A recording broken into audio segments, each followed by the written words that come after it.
Το σημερινό θέμα, η διαρκής θλίψη, νομίζω αγγίζει όλους μας, είναι κάτι που το βιώνουμε όλοι, άλλοι λιγότερο, άλλοι περισσότερο και θεωρώ ότι είναι πολύ σημαντικό να αποχαιρετήσουμε αυτή τη χρονιά αφήνοντας πίσω ίσως ό,τι μπορούμε να αφήσουμε, ό,τι μας δυσκόλεψε και ό,τι μπορούμε να το βελτιώσουμε από εδώ και πέρα και να υποδεχθούμε το νέο χρόνο με καινούριες ελπίδες, με καινούριες δυνάμεις. Γι' αυτό ας κάνουμε λίγο μία αναδρομή σε κάποια πολύ βασικά πράγματα.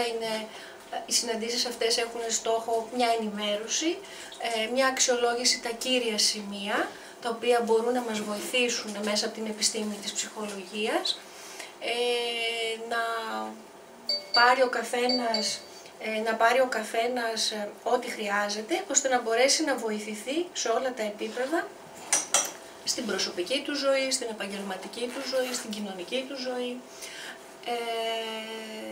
Δεν αντικαθιστά μια θεραπευτική συνεδρία σε καμία περίπτωση, απλά αυτή η συνάντηση δίνει απλά κάποιες γνώσεις και από εκεί και πέρα ο καθένας μπορεί να το ψάξει και να ασχοληθεί περαιτέρω με αυτό που χρειάζεται. Λοιπόν, η φυλακή της θλίψης. Εν τον κόσμο τούτο θλίψη έξατε, ακούμε από το χώρο της Εκκλησίας και πραγματικά είναι μια αλήθεια και σίγουρα η θλίψη είναι μια καθημερινή κατάσταση που κάποιοι τη βιώνουν ως φυλακή και κάποιοι τη βιώνουν ως μια κατάσταση που δεν μπορούν να βγουν από αυτή. Ας πάμε λοιπόν λίγο να δούμε, είναι συχνό αυτό το φαινόμενο ή νομίζουμε ότι μόνο εμείς ή και κάποιοι δικοί μας γείτονες που συζητάμε βιώνουν τη θλίψη. Έρευνα στην Ελλάδα, σύμφωνα με την έρευνα του Εθνικού Κέντρου για την Ψυχική Υγεία, που έγινε το 2022, η διαρκής θλίψη επηρεάζει το 10,7% του πληθυσμού της Ελλάδος. Αυτό σημαίνει ότι περίπου 1,2 εκατομμύρια Έλληνες πάσχουν από διαρκή θλίψη. Και αυτά είναι η έρευνα. Αυτό που σημαίνει ότι και κάτι που δεν καταγράφηκε στην έρευνα, μια έρευνα αποτελεί ένα δείγμα, δεν εκπροσωπεί όλο τον πληθυσμό. Η έρευνα δεν έχει γίνει σε όλο τον πληθυσμό της Ελλάδος. Η έρευνα έδειξε επίσης ότι η διαρκής θλίψη είναι πιο συχνή στις γυναίκες, 14,5%, από ό,τι στους άντρες, 6,3%. Είναι επίσης πιο συχνή σε άτομα μεγαλύτερης ηλικίας, στο 14,9%, από ότι σε άτομα νεότερης ηλικίας, στο 9,1%. Έτσι εμείς οι γυναίκες έχουμε μάλλον ένα προνόμιο στη θλίψη και δεν είναι δύσκολο να το καταλάβουμε. Εσείς τι λέτε, γιατί? Τι μπορεί? Ναι, Νίκο? Γιατί είστε υπεύθυνες των συναισθημάτων όλης της οικογένειας και του εαυτού σας. Θεωρητικά. Θεωρητικά, ναι. Στο άρρωστο κομμάτι. Ωραία. Κάποιος άλλος να συμπληρώσει? Προφανώς σε σχέση με τα παιδιά μας που φεύγουν, αποχωριζόμαστε κάτι. Και εκεί ίσως είναι πιο έντονο. Ο ρόλος της μητρότητας μας κάνει πιο ευάλωτες. Ναι, ακριβώς φεύγει. Και εκεί αρχίζουμε και... Έτσι.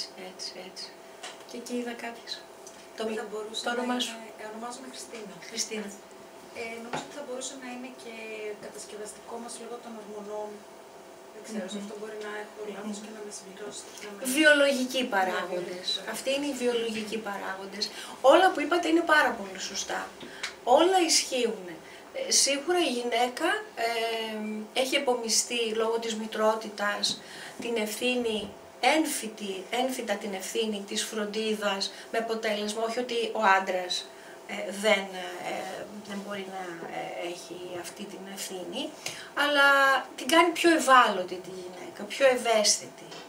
Και αν βάλουμε ότι τα στερεότυπα της κοινωνίας είναι ότι οι άντρες δεν κλαίνε, μεγαλώνουν τους άντρες, τα αγόρια, με μια υποτιθέμενη σκληρότητα, γιατί αυτό τους κάνει άντρες, χωρίς να τους επιτρέπει να συνδεθούν με τα συναισθήματα. Υπάρχουν ειδικά οι άντρες της μεγαλύτερης ηλικίας, βιώνουν τη θλίψη, απλά δεν την αποδέχονται. Εκεί είναι το πρόβλημα. Ότι βιώνουν καθημερινά τη θλίψη, αλλά επειδή τα κοινωνικά στερεότυπα δεν μπορούν να επιτρέψουν στον άντρα να αποδεχτεί τη θλίψη του, γιατί θα το πούνε γυναίκα είσαι και κλαις. Γιατί είναι τόσο ευάλωτος, δεν είναι δυνατόν, άντρας είσαι. Μόνο τα κορίτσια κλαίνε. Ναι, Μόνο τα κορίτσια. έτσι. Οπότε είναι όλα αυτά τα κοινωνικά στερεότυπα, βέβαια οι νεότερες ηλικίες δεν είναι τόσο πολύ, αλλά στις μεγαλύτερες ηλικίες που έχουν γαλουχηθεί με αυτά τα στερεότυπα, είναι κάτι που το παρατηρούμε πάρα πολύ συχνά, με αποτέλεσμα ο άντρας να μην συνδέεται με τα συναισθήματά του, να παγώνει τα συναισθήματά του, και όταν κάποιος παγώνει τη σύνδεσή του με τη θλίψη για να μην τη νιώσει σαν αμυντικό μηχανισμό, παγώνει και τη χαρά του. Δηλαδή όταν θα έρθει και μία χαρά, γιατί όταν παγώνουμε μία πλευρά του εαυτού μας να μην επιτρέψω τη θλίψη, παγώνω ακόμα και να νιώσω τη χαρά μου, γιατί είμαστε ενιαία συναισθηματικά. Αναπτυσσόμαστε ενιαία. Όταν παγώνουμε κάτι, παγώνει και όλος ο συναισθηματικός μας κόσμος. Λοιπόν. Θα κάνω μια ερώτηση. Ναι. Και θεωρούσαν και ντροπή όμως, Αναστασία, δεν είναι αυτό το ίδιο. Θεωρούσαν ντροπή το να εκφράσεις, και ειδικά οι γυναίκες εμείς, το συναίσθημά μας. Υπακοή στον άντρα. Ή, όχι ακριβώς υπακοή, δεν αντιδράμε όταν μιλάει ο άντρας. Δηλαδή, οι πιο παλιές μεγαλώσαμε κάπως έτσι. Όχι ότι εντάξει δεν μιλούσαμε, αλλά υπήρχε αυτό το ταμπού. Ότι ο άντρας έχει το δικαίωμα να αποφασίζει, να... Δεν εκφράζαμε, ναι, το θυμό μας, τα συναισθήματά μας. Διότι ήταν υποτιμητικό. Για το ρόλο της γυναίκας θα έπρεπε να κάνει υπομονή, και την υπομονή αυτή την μετέφραζαν σε καταπίεση όλων των συναισθημάτων. Στην απαγόρευση της έκφρασης των συναισθημάτων.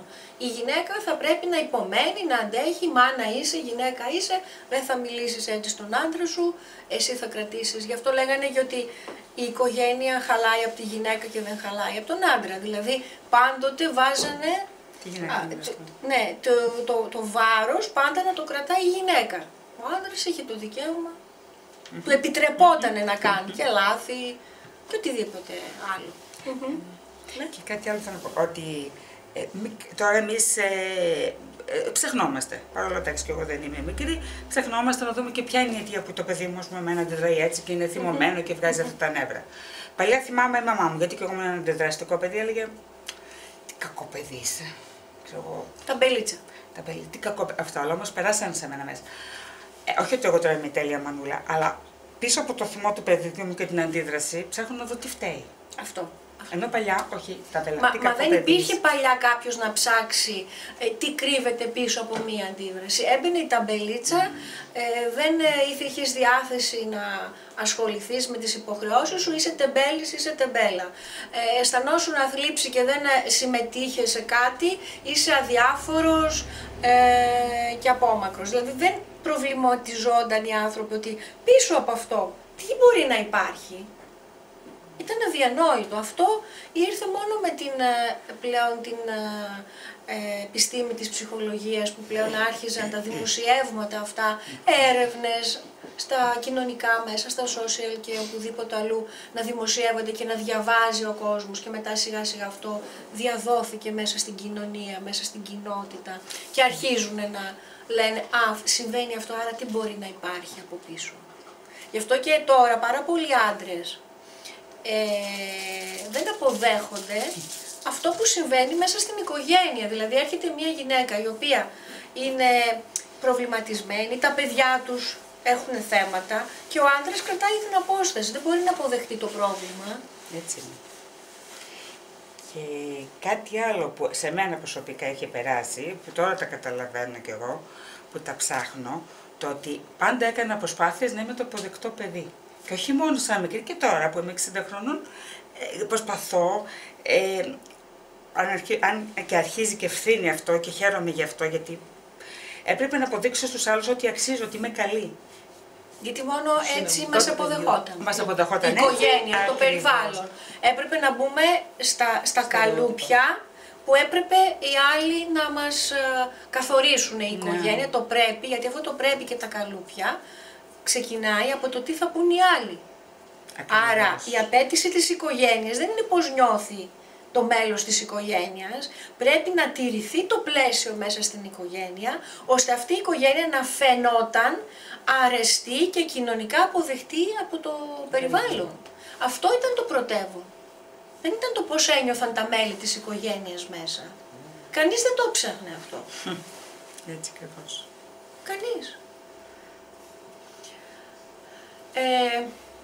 Επίσης, κάποιες άλλες έρευνες, το 2017 έδειξε ότι η διαρκής θλίψη είναι η πιο συχνή σε άτομα με χαμηλό οικονομικό στάτους, άρα βλέπουμε ότι και η οικονομική δυνατότητα που έχει κάποιος επηρεάζει τη θλίψη.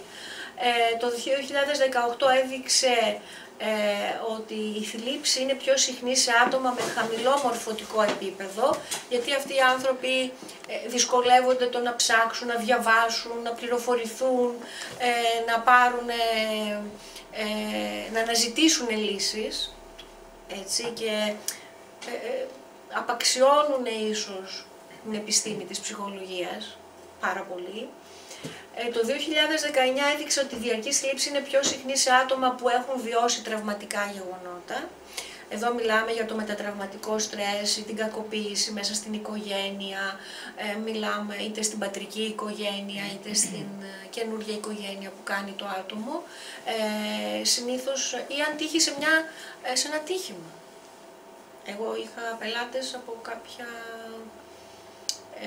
που είχε γίνει μια τρομοκρατική επίθεση πριν πάρα πολλά χρόνια, το λεωφορείο που πήγε στην Αλβανία που το είχαν πιάσει, και είχα ανθρώπους μέσα από εκεί και μετά από 15 χρόνια που ήταν άτομα που είχαν συλληφθεί ως όμοιροι τότε, δεν μπορούσαν να ξεπεράσουν αυτή την τραυματική εμπειρία. Μετά από 15 χρόνια. Έτσι. Δηλαδή είναι πολλά τα θέματα που μπορεί να απασχολήσουν και να προκαλέσουν θλίψη σε κάποιον άνθρωπο. Γι' αυτό και θα συζητήσουμε και μετά, θα πούμε πώς αντιμετωπίζουμε αυτές τις συνθήκες και τις καταστάσεις, ώστε να μην επιτρέψουμε στη ζωή μας αυτά να μείνουν αργότερα.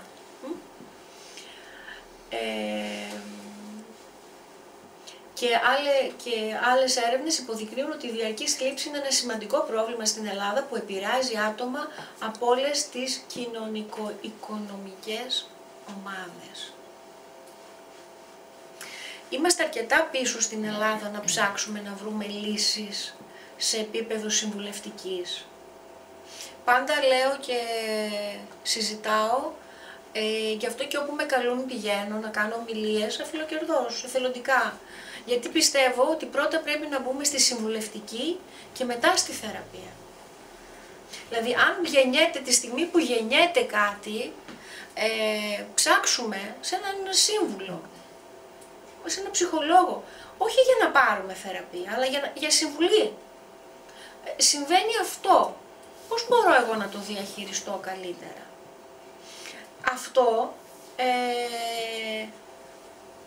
Αυτό μας οδηγεί στο να αποφύγουμε την επιδείνωση. Και μετά έρχονται όταν πλέον αυτό έχει γίνει ένα τραύμα και όταν τα πράγματα είναι δύσκολα. Να ξέρετε, όταν βιώνουμε δύσκολες καταστάσεις, η θεραπεία είναι δύσκολη σε σχέση με τη διάρκεια που έχουμε μείνει μέσα σε αυτή την τραυματική κατάσταση. Γιατί βιώνουμε μια κακοποίηση, μια συγκρουσιακή κατάσταση σε μια σχέση μας. Εάν δεν ψάξουμε να βρούμε λύσεις, αφού εξαντλήσουμε τις δικές μας δυνατότητες και μείνουμε πολύ καιρό, είναι καθαρά νευρολογικό το πρόβλημα. Δηλαδή αυτό το βίωμα, αυτή η εμπειρία επηρεάζει όλες τις νευρολογικές λειτουργίες του εγκεφάλου. Ο εγκέφαλος αρχίζει και αποδομείται νευρολογικά και αναδιαμορφώνεται σύμφωνα με τις εμπειρίες που εμείς του δίνουμε. Γίνονται άλλες συνάψεις εγκεφαλικές από το ένα κέντρο στο άλλο. Οπότε όσο μεγαλύτερη διάρκεια υπάρχει και μείνουμε σε αυτή την συνθήκη, τόσο αυτές οι εγγραφές έχουν γίνει σε περισσότερα σημεία του εγκεφάλου, σε περισσότερα εγκεφαλικά κέντρα. Αποθηκεύονται στη μακρόχρονη μνήμη. Αυτό είναι δύσκολο μετά, όχι ότι δεν γίνεται η θεραπεία, αλλά θέλουμε περισσότερο χρόνο, περισσότερη προσπάθεια. Καταλάβατε. Γι' αυτό θεωρώ ότι είναι πολύ σημαντικό να αμέσως με την πρώτη συνθήκη, αφού δούμε ότι εμείς βιώνουμε μια συνθήκη δύσκολη, δεν μπορούμε να βγούμε από αυτή με τις δικές μας δυνάμεις, να ζητήσουμε βοήθεια. Έχουμε γλιτώσει πάρα πολλά στη συνέχεια. Και στην Ελλάδα, εδώ αυτή η έρευνα δείχνει ότι δεν ζητάμε βοήθεια αμέσως. Είναι ταμπού στην Ελλάδα. Είναι και οικονομικοί λόγοι.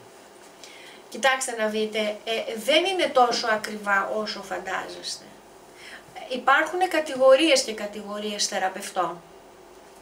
Καταλάβατε, σίγουρα υπάρχουν θεραπευτές, ψυχολόγοι, σύμβουλοι που ζητάνε αρκετά υψηλές τιμές, αλλά υπάρχουν και κάποιοι που είναι και με πολύ χαμηλότερο budget. Δεν θέλω να πω κάτι, καταλάβατε τι θέλω να πω, έτσι. Δηλαδή, όποιος θέλει ψάχνει και βρίσκει. Αυτό. Και είναι και θέμα προτεραιοτήτων. Και είναι και θέμα προτεραιοτήτων. Καταρχήν, εγώ επειδή βίωσα εδώ, συγγνώμη να μιλήσω. Ναι, βέβαια. Το τρίτο μου παιδί είναι 18 χρονών τώρα. Είχε κάποια θέματα. Μίλησε, το παιδί βέβαια ζητούσε βοήθεια. Και πήγα στην ψυχολόγο του σχολείου, μίλησα και μου λέει τώρα πέρα από εκεί πρέπει να απευθυνθεί σε παιδοψυχίατρο. Και εκτός από αυτό που πήγα σε παιδοψυχίατρο, μου το δικολογήσε και το ταμείο. 2 συνεδρίες σε ιδιώτη παιδοψυχίατρο, που είναι και ψυχοθεραπευτής, μου δίνει 120 ευρώ το ταμείο. Μέχρι 18 χρονών. Αν χρήζει κι άλλη βοήθεια περαιτέρω. Σημασία έχει κάποιος να αποφασίσει να κάνει κάτι. Καταρχήν το Κέντρο Ψυχικής Υγιεινής για ένα χρονικό δίνει πάντα και δωρεάν συνεδρίες. Υπάρχουν φορείς, υπάρχουν τρόποι. Εγώ και σε ιδιώτες ακόμα μπορείς να πας. Έτσι. Και παίρνεις για τα παιδιά μέχρι 18 χρόνια. Ναι. Οπότε είναι πολύ σημαντικό να ξέρουμε ότι πρέπει να κινητοποιηθούμε και να παροτρύνουμε και τους άλλους γύρω μας. Πολλοί λένε, μα εγώ τα συζητάω με τους δικούς μου ανθρώπους και αυτό με βοηθάει. Ναι, είναι πολύ σημαντικό το μοίρασμα στο περιβάλλον, αλλά κάποιες φορές δεν επαρκεί. Γιατί ο καθένας μιλά από την προσωπική του πείρα. Ο ειδικός δεν θα μιλήσει από την προσωπική του πείρα, θα μιλήσει μέσα από την επιστήμη. Και είναι πολύ διαφορετική η θέαση των πραγμάτων. Ο φίλος, η φίλη θα πει μέσα από τις προσωπικές του εμπειρίες, είναι πολύ καλό, αλλά δεν έχει αντικειμενική θέση. Ο ειδικός έχει την αντικειμενική θεώρηση. Και αυτό είναι το πιο βοηθητικό από όλα. Έτσι. Τι είναι η θλίψη? Για να δούμε. Εσείς πώς νιώθετε? Πώς μπορείτε να προσδιορίσετε έτσι, με μια λέξη, με 2 λέξεις τη θλίψη? Ναι, Νίκο. Να έχεις μια μόνιμη στενοχώρια. Μια μόνιμη και τι είναι η στεναχώρια? Τώρα εγώ το κάνω πιο δύσκολο. Η θλίψη. Δηλαδή, ένα κομμάτι της στενοχώριας είναι η θλίψη. Το ένα κομμάτι. Έχει και άλλο κομμάτι. Ας δούμε τι σημαίνει στεναχώρια. Είναι στενός χώρος. Άμα την ετυμολογήσουμε τη θέση, είναι σαν να μπήκαμε σε ένα στενό χώρο και εκεί πιεζόμαστε. Αισθάνομαι δυσφορία.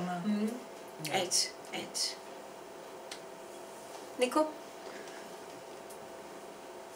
Εγώ ασχολούμενος με τη θλίψη μου, ανακάλυψα ότι είμαι πάρα πολύ εγωιστής και θέλω όλα να γίνονται έτσι όπως θέλω εγώ. Και επειδή δεν γίνονται έτσι όπως θέλω εγώ, θλίβεσαι. Θλίβομαι. Ναι. Ένα κομμάτι. Ναι. Στην προσπάθειά μας να καλύψουμε το εγώ μας, τις επιθυμίες μας, όταν δεν γίνονται έτσι όπως τα θέλουμε εμείς, αυτό μας φέρνει δυσφορία, θλίψη, απογοήτευση, απελπισία. Πάρα πολλά. Πολύ σωστά, όλα είναι σωστά αυτά. Η θλίψη είναι μια φυσική απάντηση στην απώλεια. Και στις δύο περιπτώσεις αυτό που βιώνουμε είναι η απώλεια. Όταν επιθυμώ κάτι, σε αυτό που λέει, όπως περιγράφει ο Νίκος, θέλω κάτι και δεν το έχω, το χάνω δηλαδή, βιώνω απώλεια. Η στεναχώρια επίσης, όταν έρχεται η στεναχώρια έρχεται γιατί? Γιατί κάτι έχασα, κάτι δεν έγινε, κάτι στράβωσε. Περίμενα διαφορετικά, έρθε Ναι, διαφορετικά. ότι δεν ήρθε, το χάσα, έφυγε, δεν μπόρεσα να το ζήσω έτσι όπως το φανταζόμουν, όπως το ήθελα. Άρα έχει σχέση με την απώλεια. Είναι μια μοναδική διαδικασία για κάθε άνθρωπο ξεχωριστά και δεν πρέπει να συγκρίνουμε τον τρόπο που τη βιώνουμε με τον τρόπο που το κάνουν οι άλλοι. Είναι απαράδεκτο να βιώνουμε, να βιώνει ένας φίλος μας, η φίλη μας μια θλίψη, ένας δικός μας άνθρωπος τη θλίψη και να λέει ότι νιώθει θλιμμένα, νιώθει άσχημα και εμείς να τον κρίνουμε και να λέμε έλα μωρέ δεν είναι τίποτα, τόσο λίγο αυτό, πού να δεις εγώ τι έχω περάσει. Αυτό δεν μπορούμε να βάλουμε αυτή την ετικέτα σε κανέναν άνθρωπο, γιατί για τον καθένα μας τα όρια και οι αντοχές είναι τελείως διαφορετικές. Έχουμε όλη την ίδια αντοχή στον πόνο. Όχι. Τι σημαίνει αυτό? Πάλι έχει να κάνει με νευρικό σύστημα. Εξαρτάται το νευρικό σύστημα του ανθρώπου στο πόσο αντέχει ο καθένας μας τον πόνο, να διαχειρίζεται τα συναισθήματά του. Έχει να κάνει με εγκεφαλικές λειτουργίες. Και όλοι οι άνθρωποι είμαστε διαφορετικοί, κανένας δεν είναι ίδιος νευρολογικά. Το ένα είναι αυτό. Και φυσικά δεν έχουμε όλοι οι ίδιοι τα ίδια βιώματα, τις ίδιες εμπειρίες, την ίδια ιστορία ζωής. Άρα, πώς εγώ, με τι μέτρο να συγκρίνω αυτό που εγώ θεωρώ ότι είναι λίγο και του λέω έλα μωρέ, δεν είναι τίποτα τώρα. Όταν εκείνος το βιώνει τόσο πολύ. Πρέπει να νιώθουμε σεβασμό στη θλίψη του άλλου, έστω κι αν με στα δικά μας μάτια φαντάζει ότι ίσως να μην είναι και δικαιολογημένη στο μέγεθος που τη βιώνει ο άλλος. Γιατί ο κάθε ένας μας είναι διαφορετικός. Να ρωτήσω κάτι. Ναι. Η απάθεια για πάρα πολλά πράγματα της καθημερινότητας κρύβει μέσα θλίψη. Δηλαδή λέμε ότι η θλίψη τώρα είναι επειδή χάνουμε κάτι, όταν δεν μας ενδιαφέρει. Η απάθεια είναι η μόνιμη απώλεια. Όταν εγώ είμαι σε απάθεια, δεν συνδέομαι με τίποτα. Ναι. Έχει κάτι προηγηθεί που με έχει φέρει σε τέτοια θλίψη και απογοήτευση και μετά έχω παραιτηθεί από το να διεκδικώ την αποκατάσταση, τη βελτίωση και θεωρώ ότι αυτό είναι μια μόνιμη κατάσταση, έχω χάσει την ελπίδα και κάθομαι σε αυτή τη συνθήκη παραδομένη. Κρύβει όμως θλίψη ή όχι? Δεν κρύβει τίποτα. Δεν κρύβει τίποτα. Είναι μια ουδέτερη κατάσταση από έλλειψη συναισθημάτων. Είναι παγωμένα τα πάντα. Δεν υπάρχει θλίψη στην απάθεια. Η απάθεια είναι τίποτα. Είναι θάνατος. Είναι η σύνδεση με το θάνατο. Η απάθεια. Άμυνα δεν είναι. Οπωσδήποτε. Είναι άμυνα. Βεβαίως. Αλλά είναι μια συνθήκη θανάτου. Το να μην αντιδρούμε στη ζωή, ακόμα και με θυμό, ακόμα και με θλίψη, σημαίνει ότι έχουμε παραιτηθεί από το δικαίωμα στη ζωή, να κάνουμε κάτι. Το στίγμα μας στη ζωή έχει το νόημα ότι ό,τι και αν μας συμβαίνει, συνεχώς είμαστε σε μία φάση εξέλιξης. Ακόμα και στη θλίψη. Θα τα δούμε παρακάτω αυτά. Αν λοιπόν εγώ μπω στη φάση της απάθειας, αυτή τη στιγμή βρίσκομαι σε μία στασιμότητα που δεν υπάρχει ζωή. Όλα τα συγγράμματα της ψυχολογίας περιγράφουν σαν σχήμα τη ζωή με μία κυματοσυνάρτηση. Χαίρομαι, θλίβομαι. Χαίρομαι, θλίβομαι. Είναι μια κυματοσυνάρτηση. Ανεβαίνει η ενέργειά μου, κατεβαίνει. Ανεβαίνει, κατεβαίνει. Η θλίψη ή η κατάθλιψη, αν θέλετε, είναι μια φυσιολογική συνθήκη. Δεν είναι πάντα ψυχοπαθολογικό γεγονός που πρέπει να πάρουμε φαρμακευτική αντιμετώπιση. Πότε χαρακτηρίζεται ως ψυχοπαθολογία που πρέπει να το ψάξουμε? Όταν είμαι για πολύ καιρό κάτω, στη θλίψη, στην κατάθλιψη και δεν μπορώ να βγω, να αναρριθώ με τις δικές μου δυνάμεις. Έτσι λοιπόν, αν έχω μείνει για πολύ καιρό κάτω και δεν μπορώ μετά, δεν δικαιολογείται το να βρίσκομαι εκεί τόσο μεγάλο χρονικό διάστημα, τότε πρέπει να αναζητήσω βοήθεια. Και στην ψυχολογία με έρευνες έχουν γίνει ότι μετά από, ξέρω εγώ, μια απώλεια, ένα θάνατο, δικαιολογείσαι τόσο χρονικό διάστημα να είσαι στη βαριά θλίψη. Όχι ότι δεν θα θρηνείς για την απώλεια, αλλά δεν θα είσαι στη βαριά θλίψη που θα σε αποδιοργανώνει και θα σε απομακρύνει από τη λειτουργική σου καθημερινότητα. Ή όταν χάσεις τη δουλειά σου, είσαι άνεργος. Πάλι δικαιολογείται ένα στάδιο θλίψης, κατάθλιψης και είναι φυσιολογικά. Ναι. Όλα αυτά είναι απώλεια. Οι άνθρωποι φτάνουν στο σημείο να νιώθουν την απώλεια για καταστάσεις τις οποίες θα ήθελα να είναι έτσι και επειδή δεν είναι έτσι όπως θέλουν, φτάνουν στο σημείο της απώλειας.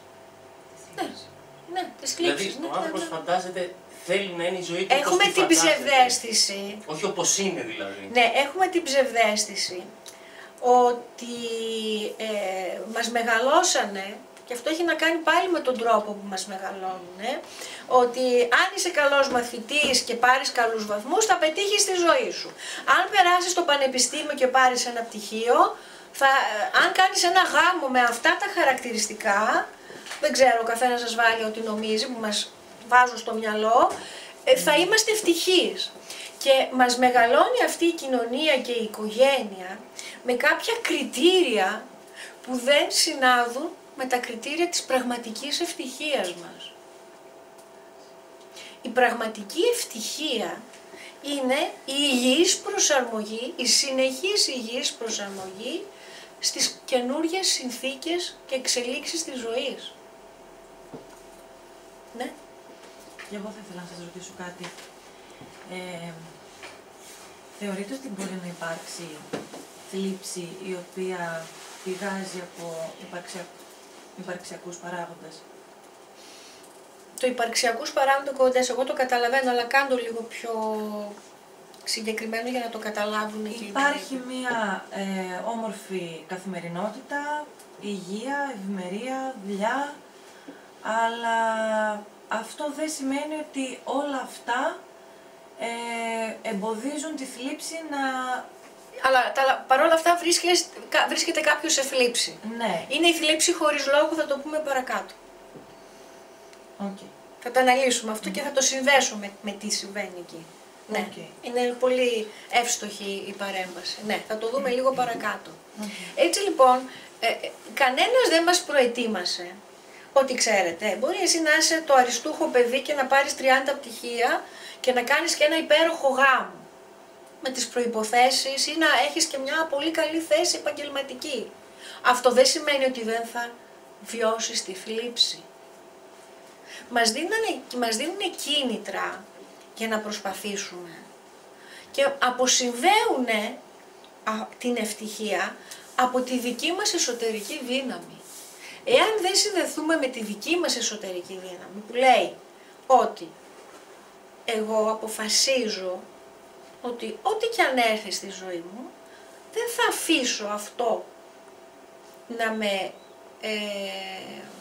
συμπαρασύρει σε μια κατάσταση αποδιοργάνωσης, εμπλοκής και απογοήτευσης. Όχι να μην επιτρέψω στον εαυτό μου να νιώσω τη θλίψη και τη στεναχώρια, πρέπει να το βιώσω.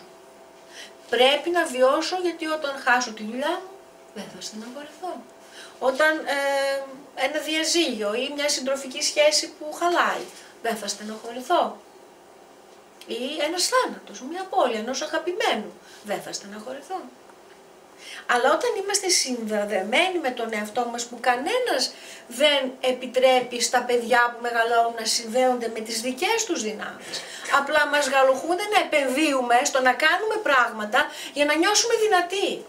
Για να μην πω και το marketing της κατανάλωσης, πάρε αυτό το ρούχο και για να είσαι σούπερ, ή αυτό το άρωμα για να είσαι δυνατός, ή αυτό το αυτοκίνητο για να είσαι αποδεκτός.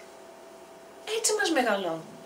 Μας αποσυνδέουν από τις εσωτερικές μας δυνάμεις, που αυτές τις χρειαζόμαστε για να ανταποκρινόμαστε στις απώλειες. Η ζωή είναι διαδοχικές απώλειες. Αλλά μόνο έτσι κερδίζουμε τη χαρά. Θα το δούμε λίγο παραπέρα. Έτσι.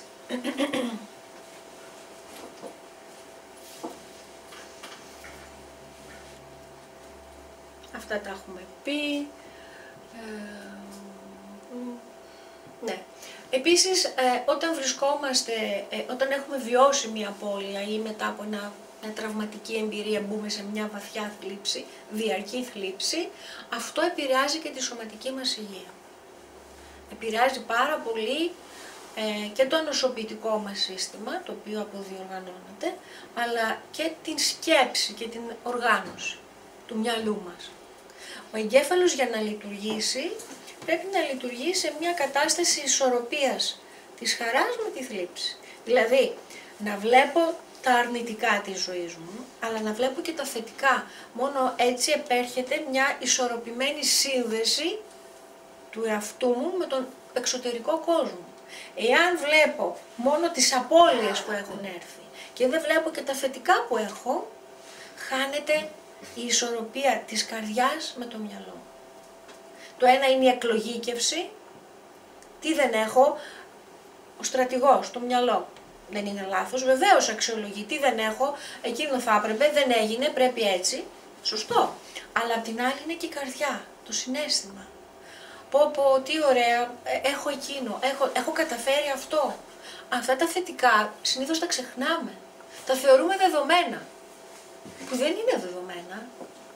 Άρα θέλουμε ισορροπία ανάμεσα στο νου και στην καρδιά, προκειμένου να έχουμε και καλή σωματική υγεία, να έχουμε ένα καλό ανοσοποιητικό, να έχουμε εγκεφαλικές λειτουργίες. Συνήθως όταν μεγαλώνουμε μετά τα 40, ακούω, μα ξεχνάω, δεν μπορώ να συγκεντρωθώ, κουράζομαι εύκολα. Και αυτό πηγάζει στο ότι μετά όσο μεγαλώνουμε βλέπουμε μόνο τα αρνητικά και τις απώλειες στη ζωή και δεν βλέπουμε και τα θετικά. Αποτέλεσμα, αποδιοργανώνουμε και τις σωματικές μας λειτουργίες. Θα μπορούσαμε να πούμε δηλαδή πως η διαρκή σκέψη γύρω από την απώλεια μας οδηγεί σε διαρκή θλίψη. Είναι ψυχαναγκασμός καταρχήν. Ποιο? Η διαρκή σκέψη γύρω από την απώλεια μας οδηγεί σε διαρκή θλίψη. Καταρχήν είναι ψυχαναγκασμός. Τι σημαίνει ψυχαναγκασμός? Το είχαμε κάνει και σε μια άλλη συνάντησή μας. Είναι μια λούπα επαναλαμβανόμενη που το μυαλό δεν λειτουργεί για να βιώσει το συναίσθημα της απώλειας και μετά να κάνει κάτι. Το μυαλό λειτουργεί απλά για να λειτουργήσει και παίρνει ευχαρίστηση από την επανάληψη. Παίρνει ευχαρίστηση από το να συνδέεται, να βιώνει την απώλεια ξανά και ξανά, ξανά και ξανά και δεν έχει εξελικτική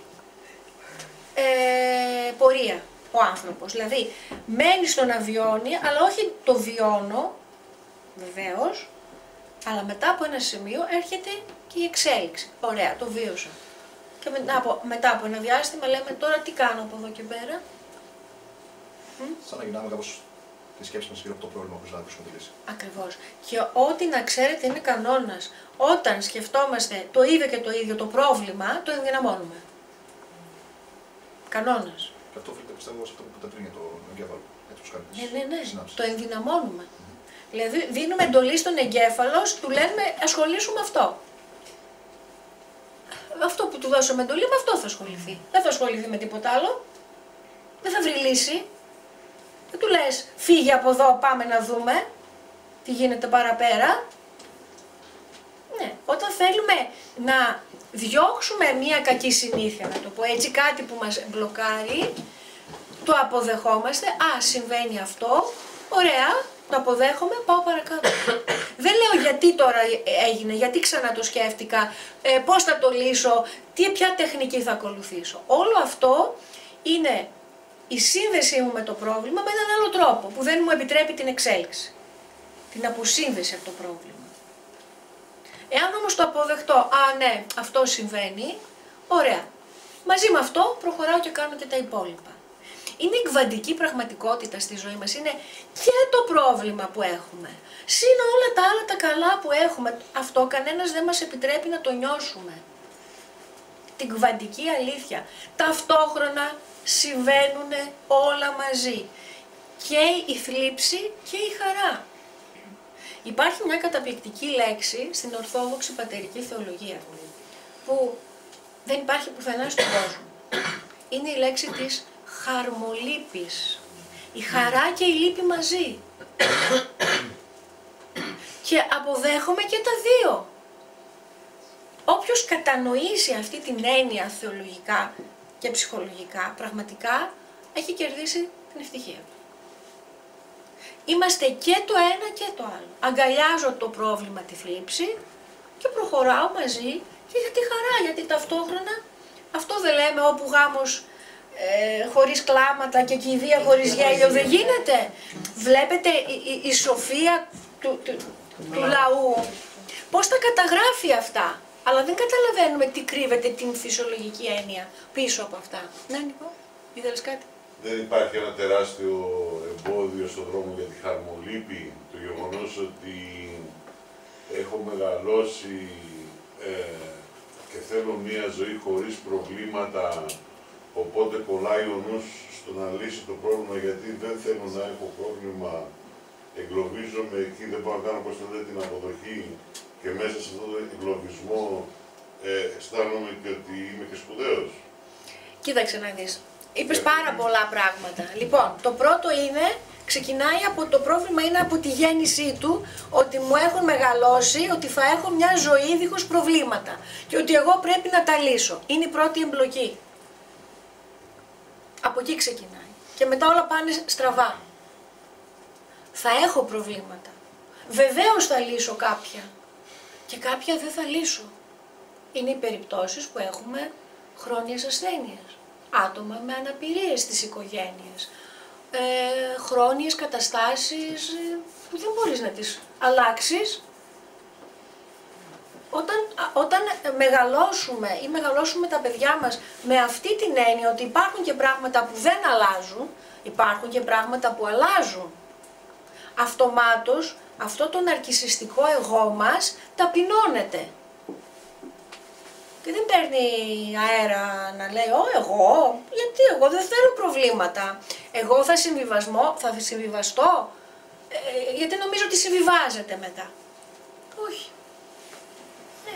Καταλάβατε, δεν ξέρω αν απάντησα, Νίκο, σε αυτό που θέλεις. Το να μένω μέσα στο βούρκο της αυτολύπης που δεν φεύγω από το πρόβλημα, αλλά μένοντας μέσα στο πρόβλημα αισθάνομαι και σπουδαίος. Αυτό είναι μια άλλη συνθήκη, είναι η απελπιστική κατάσταση του ότι αφού δεν κατάλαβα, δεν μπορώ να εξελιχθώ, ας ωρεοποιήσω την κατάσταση αυτή για να μπορώ να την αντέξω. Ναι. Και ξεκινάει πάλι από την αρχή, γιατί δεν μας διδάξαν ότι δεν είναι κακό το να είσαι και έτσι, είναι φυσιολογικό για κάποια πράγματα. Όλα δεν μπορούμε να τα αλλάξουμε. Άρα ότι δεν μπορείς να τα αλλάξεις, το αγκαλιάζεις. Το αγκαλιάζεις, προχωράς με αυτό και το φροντίζεις όμως. Δεν το πετάς. Τι χρειάζεσαι, μήπως τώρα θες αυτό, μπορεί κάποια στιγμή σε βάθος χρόνου να λυθεί, αλλά να μην μπορεί να λυθεί τώρα. Θέλει το χρόνο του. Κάτι δεν θα μπορεί να λυθεί. Όλες οι εκδοχές υπάρχουν. Άρα η θλίψη προέρχεται και από αυτό. Το ότι δεν μπορούμε να αποδεχτούμε ορισμένες καταστάσεις οι οποίες δεν περνάνε από το χέρι μας. Έτσι. Ακριβώς. Γιατί μας φτιάξανε μια αντίληψη για τον εαυτό μας και για τον κόσμο τελείως διαφορετική. της μη υγιούς προσαρμογής. Και λέμε εγώ είμαι το θύμα και εγώ είμαι σε μια δουλειά και έχω ένα κακό προϊστάμενο, τι μου τύχε και τι είμαι θύμα, υποφέρω, δεν μπορώ να τα βγάλω πέρα. Ναι, ως ένα βαθμό είναι αλήθεια, μπορεί να έχεις ένα κακό προϊστάμενο. Ναι, αλλά εμείς επιλέγουμε να είμαστε το θύμα, να το δούμε έτσι. Γιατί, και ποια είναι η άλλη οπτική? Η άλλη οπτική είναι ότι το έχω επιλέξει. Γνώση μου μένω σε αυτή τη δουλειά γιατί δεν έχω να επιλέξω άλλη δουλειά, γιατί δεν έχω άλλη δυνατότητα. Αλλά αυτό σημαίνει δύναμη. Έχω την επιλογή να είμαι εδώ και ταυτόχρονα ψάχνω ίσως και μια άλλη εργασία όταν μπορέσω να βρω να αντικαταστήσω την υπάρχουσα με κάτι καλύτερο. Υγιής προσαρμογή. Βλέπετε πως αλλάζει η οπτική. Και αυτό τι σημαίνει? Ότι έχω συνδεθεί με τη δύναμή μου. Αυτό που κανένας μας δεν μας επιτρέπει και δεν μας διδάσκει σε κανένα οικογενειακό και κοινωνικό πλαίσιο. Καταλάβατε? Θύμα είμαι. Ναι, βεβαίως. Αλλά αν συνδεθώ με τη δύναμή μου, μπορώ να βγω κάποια στιγμή από αυτό. Γιατί νιώθω την επιλογή, διότι σίγουρα υπάρχουν δύσκολες συνθήκες και πρέπει να συμβιβαστώ. Να κάνω μια παρένθεση. Ναι. Ότι βλέπουμε το στραβό του προϊστάμενου από τη μία πλευρά και λέμε είμαι θύμα και είναι έτσι και είναι αλλιώς και αυτό και εκείνο και τ' άλλο. Από την άλλη όμως πρέπει να σκεφτούμε και τη χαρά και την ικανοποίηση που έχουμε εμείς οι ίδιοι από τον εαυτό μας από αυτή τη δουλειά. Δεν του πληρωνόμαστε, ότι έχουμε μια σχολεία, ότι κάπου περνάμε τον χρόνο μας. Και όχι μόνο αυτό, και είναι και ένας τρόπος επιβίωσης, δεν είναι μόνο. Είναι η γκρίνια για τον κακό προϊστάμενο, αλλά από την άλλη. Ναι, όταν μπω, πολύ σωστά. Όταν μπω όμως στην ψυχολογία του θύματος, δεν βλέπω τα θετικά και μένω μόνο σε αυτή τη δυσαρέσκεια και ταλαιπωρούμε συνέχεια, μπορεί να αποκτήσω ψυχοσωματικά. Χάνω την υγεία μου σωματικά, ψυχικά, σε όλα τα επίπεδα. Και δεν θα μπορέσω να βρω κάποια στιγμή να κάνω το επόμενο βήμα, την εξέλιξη. Να φύγω να βρω κάτι καινούριο. Έτσι. Λοιπόν, έκφραση της θλίψης. Υπάρχουν διάφοροι τρόποι για να εκφραστεί η θλίψη. Μερικοί άνθρωποι επιλέγουν να εκφράσουν τη θλίψη τους με σωματικές εκδηλώσεις όπως κλάμα, κραυγές και αυτοτραυματισμό. Άλλοι επιλέγουν να εκφράσουν τη θλίψη τους με λόγια ή και μέσα από την τέχνη, την ποίηση, το τραγούδι ή την αφήγηση ιστοριών. Η ποίηση πόσες φορές δεν είναι ένα διέξοδο στη θλίψη που βιώνει ο άνθρωπος? Η συγγραφή μουσικής. Πόσες φορές αυτά τα τραγούδια που ακούμε γράφονται μετά από μια θλίψη απεριόριστη, απώλεια, απογοήτευση, ερωτική, επαγγελματική, κοινωνική, γράφονται τραγούδια, εμβατήρια, έτσι για να εκφράσουν τον εσωτερικό τους κόσμο. Αυτά είναι οι θετικές εκφράσεις της θλίψης. Οι αρνητικές εκφράσεις της θλίψης, το κλάμα και οι κραυγές δεν είναι αρνητική έκφραση, γιατί βγαίνει, είναι εκτόνωση. Ο αυτοτραυματισμός είναι. Μου φέρανε ένα κοριτσάκι πρόσφατα, στην εφηβεία, όπου με προβλήματα ανορεξίας.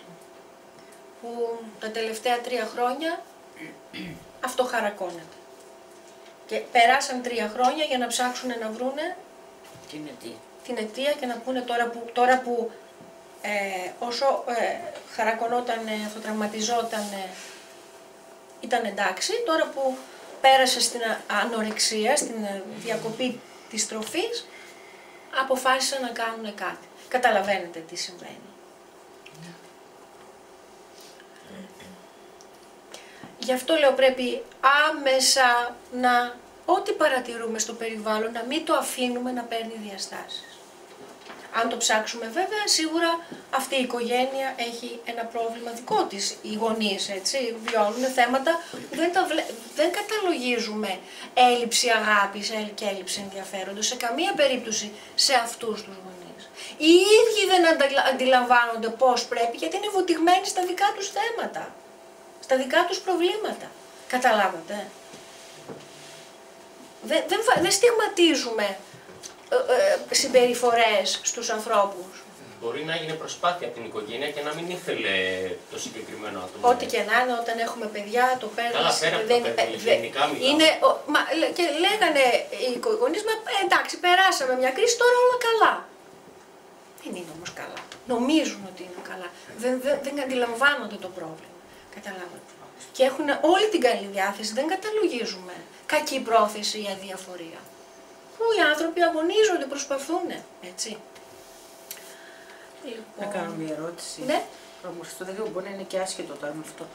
Γιατί ένα μεγάλο μέρος των ηθοποιών, παράδειγμα, οι οποίοι είναι καταθλιπτικοί, παίζουν ρόλους τους αντίθετους, ακριβώς αντίθετους, από ό,τι έχω ακούσει τουλάχιστον. Ο Κωνσταντάρας και οι παλιοί ηθοποιοί έλεγαν ότι στην κανονική του ζωή ήταν καταθλιπτικοί, αλλά έπαιζαν το ρόλο του κωμικού. Πώς το εξηγείς αυτό το πράγμα?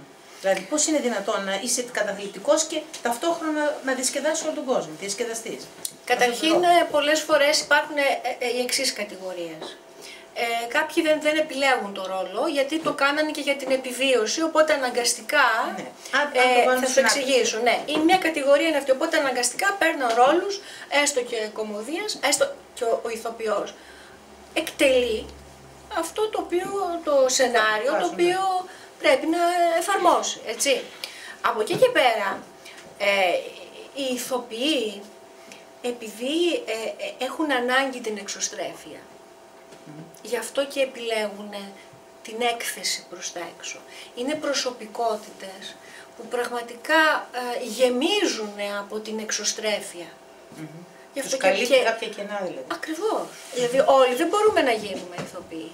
Ναι, αλλά είναι κάποιες κατηγορίες που δεν είναι κακό, είναι καλό και ευλογημένο, αλλά όταν αυτοί ζουνε, τους θρέφει η εξωστρέφεια, όταν δεν υπάρχει αυτή η εξωστρέφεια μέσα από τους ρόλους, μπαίνουν σε μια καταθλιπτική φάση. Το ένα είναι αυτό. Η άλλη κατηγορία είναι ότι επειδή είναι καταθλιπτικοί στην καθημερινότητά τους, έχουν θλίψει να το πούμε, και επειδή δεν μπορούν να ζήσουν στην προσωπική του ζωή τη χαρά, συμπληρώνουν αυτό το έλλειμμα μέσα από το ρόλο. Και είναι το μεγαλύτερο ποσοστό, δηλαδή άμα συζητήσεις με επιτυχημένη κομική, μιλάμε τώρα για αστέρια, όχι για... Μα όλοι οι παλιοί, κάνατε και άλλες συνθήκες τότε, εντάξει, κάθε εποχή έχει τις δικές της συνθήκες. Ας πάμε λίγο να δούμε, έχω βάλει λίγο να δούμε και στους αρχαίους Έλληνες πώς το σκεφτόταν. Πολύ καλά κάνατε, λέω. Γιατί δεν φυτρώσαμε σήμερα, πρέπει να δούμε και την εξέλιξή μας λίγο, τι γινότανε. Ναι, δηλαδή, εντάξει, εμείς φτάσαμε, αλλά τι γινότανε πριν από εμάς. Για τους αρχαίους Έλληνες η θλίψη ήταν ένα σημαντικό μέρος της ζωής των αρχαίων Ελλήνων. Θεωρούταν ως μια φυσική και φυσιολογική αντίδραση σε διάφορα γεγονότα και εκφραζόταν με διάφορους τρόπους.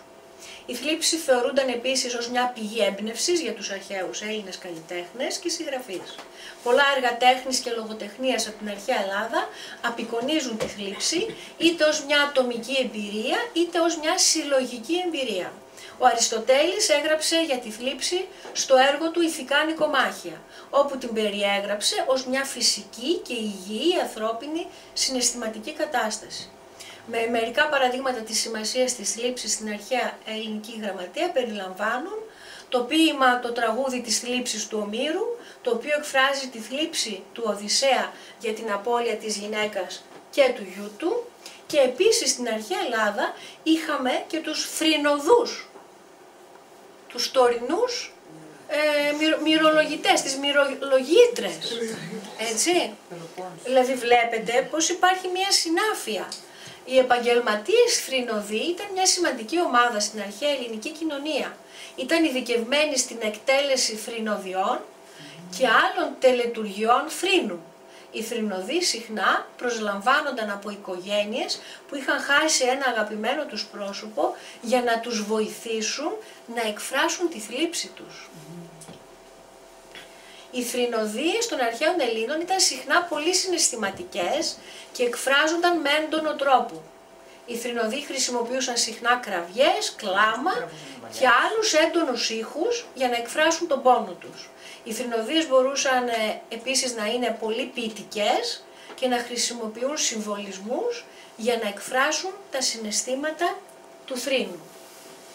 Και ποιους άλλους τρόπους είχαν οι αρχαίοι Έλληνες? Ένας κοινός τρόπος ήταν η χρήση της ποίησης και της μουσικής για να εκφράσουν τη θλίψη. Χρησιμοποιούσαν τη θλίψη ως θέμα της δουλειάς τους, δημιουργώντας, οι ποιητές, δημιουργώντας έργα που μπορούσαν να εκφράσουν τα συναισθήματα του πόνου, της απώλειας και της απελπισίας.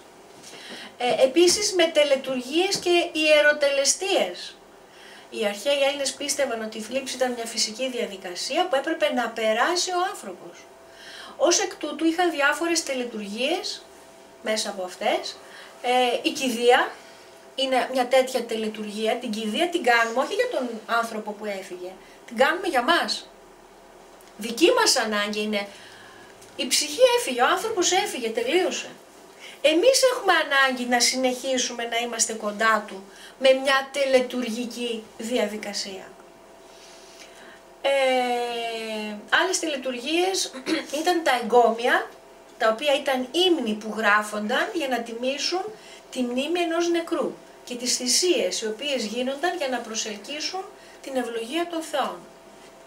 Αυτό θα το δούμε και στην Ορθόδοξη θεολογία που έχουμε τα εγκόμια του Ζωιεντάφου για τον Χριστό, έτσι. Βλέπετε πως αυτά περνάνε από τότε στο τώρα. Πάμε τώρα, κάτι θέλετε να ρωτήσετε πριν περάσω στο επόμενο? Κάτι να ρωτήσετε μήπως? Όχι. Πάμε, η θλίψη στην Ορθόδοξη πίστη. Πάμε τώρα λίγο στα βυζαντινά χρόνια να δούμε. Και εδώ επίσης ήταν ένα υγιές συναίσθημα που μπορεί να προκληθεί από διάφορες παράγοντες όπως η απώλεια ενός αγαπημένου προσώπου, τραυματικού γεγονότος ή απλώς σαν μια περίοδος δύσκολων συνθηκών. Εδώ στην Ορθόδοξη Πατερική Θεολογία είναι μια ευκαιρία για πλησίασμα στο Θεό, για παρηγοριά και ελπίδα. Η θρησκεία μπορεί να προσφέρει στους ανθρώπους που βιώνουν θλίψη ένα πλαίσιο για να κατανοήσουν τα συναισθήματά τους και να τα επεξεργαστούν.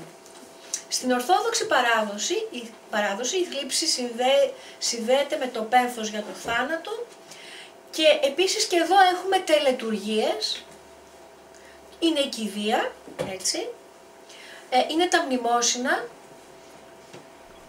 θα το δούμε εδώ, τα μνημόσυνα, η επιμνημόσυνη δέηση που κάνουμε ακόμα στο να τιμήσουμε και ανθρώπους που έχουν πέσει σε μάχες, που έχουν σε αγώνες, κάνουμε επιμνημόσυνη δέηση. Έχουμε τα 40, μετά από το θάνατο, η τελετουργία του μνημοσύνου των 40 ημερών. Έχουμε τα τρίμηνα, τα εξάμηνα, τα 9 μήνα, το χρόνο. Όλα αυτά είναι τελετουργίες για να συνδεθούμε όμορφα φυσιολογικά και να ενσωματώσουμε το μεταβατικό στάδιο από την απώλεια στην πλήρη ζωή. Δεν έχει σχέση με τον νεκρό που έχει φύγει τον πεθαμένο. Είναι για μας. Μελετημένα ήταν όλα. Μελετημένα λέω ήταν όλα. Και βλέπετε είναι το ίδιο πράγμα και στους αρχαίους, ακριβώς τα ίδια είναι. Δεν έχει αλλάξει κάτι. Απλά αλλάζουν τα λόγια, η γλώσσα στα νεοελληνικά ή στην καθαρεύουσα που είναι στην Αγία Γραφή και στους ύμνους. Επίσης, άλλες τελετουργίες είναι η προσευχή στην Ορθόδοξη Πατερική Θεολογία. Η προσευχή είναι ένας τρόπος για τους ανθρώπους να επικοινωνήσουν με το Θεό και να ζητήσουν τη βοήθειά Του. Η μελέτη της Αγίας Γραφής είναι ένα σημείο παρηγοριάς. Η συμμετοχή στη Θεία Λειτουργία, πάλι τελετουργία,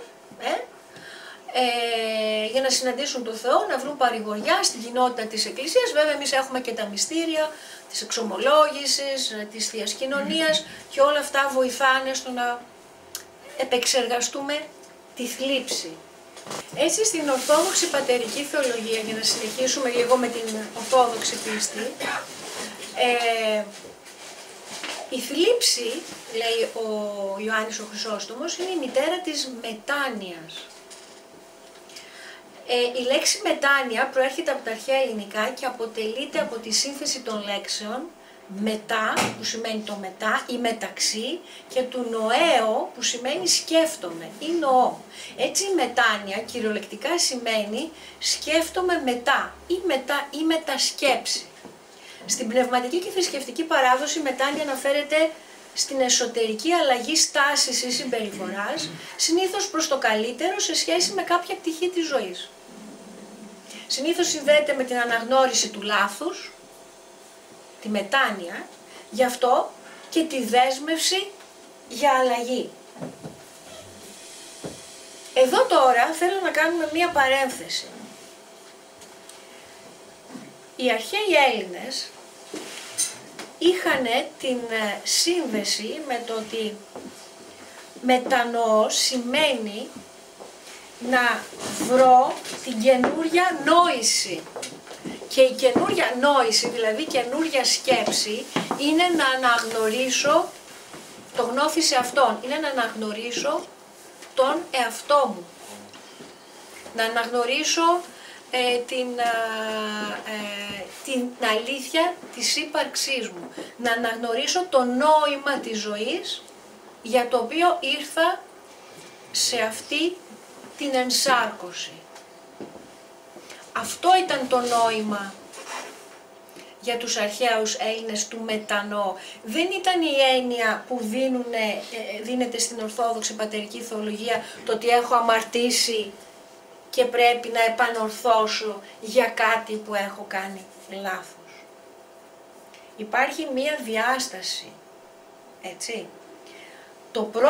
Η πρώτη θέση των αρχαίων φιλοσόφων είχε την έννοια ότι, δεν είχε την έννοια, καμία έννοια της αμαρτίας, αλλά είχε την έννοια ότι πρέπει να καταλάβω τις δυνάμεις μου, να συνδεθώ με τον εαυτό μου, να ξεχάσω, να αποσυνδεθώ από τις γήινες εμπειρίες της ύλης, της σάρκας, για να μπορέσω να συνδεθώ με την ψυχή και το πνεύμα. Και δεν υπήρχε η έννοια της κάθαρσης από τις υλικές διαστάσεις, γιατί τότε υπήρχε και η έννοια της μετενσάρκωσης, όπου η ψυχή έρχεται, ενσαρκώνεται για να πάρει τα μαθήματά της, αυτά που πρέπει, για να φτάσει στην πνευματική σύνδεση. Μιλάμε για τους αρχαίους φιλοσόφους, έτσι. Οπότε, αυτή η έννοια είναι και μας συνδέει με τη δύναμή μας. Ψάχνουμε να βρούμε τις δικές μας δυνάμεις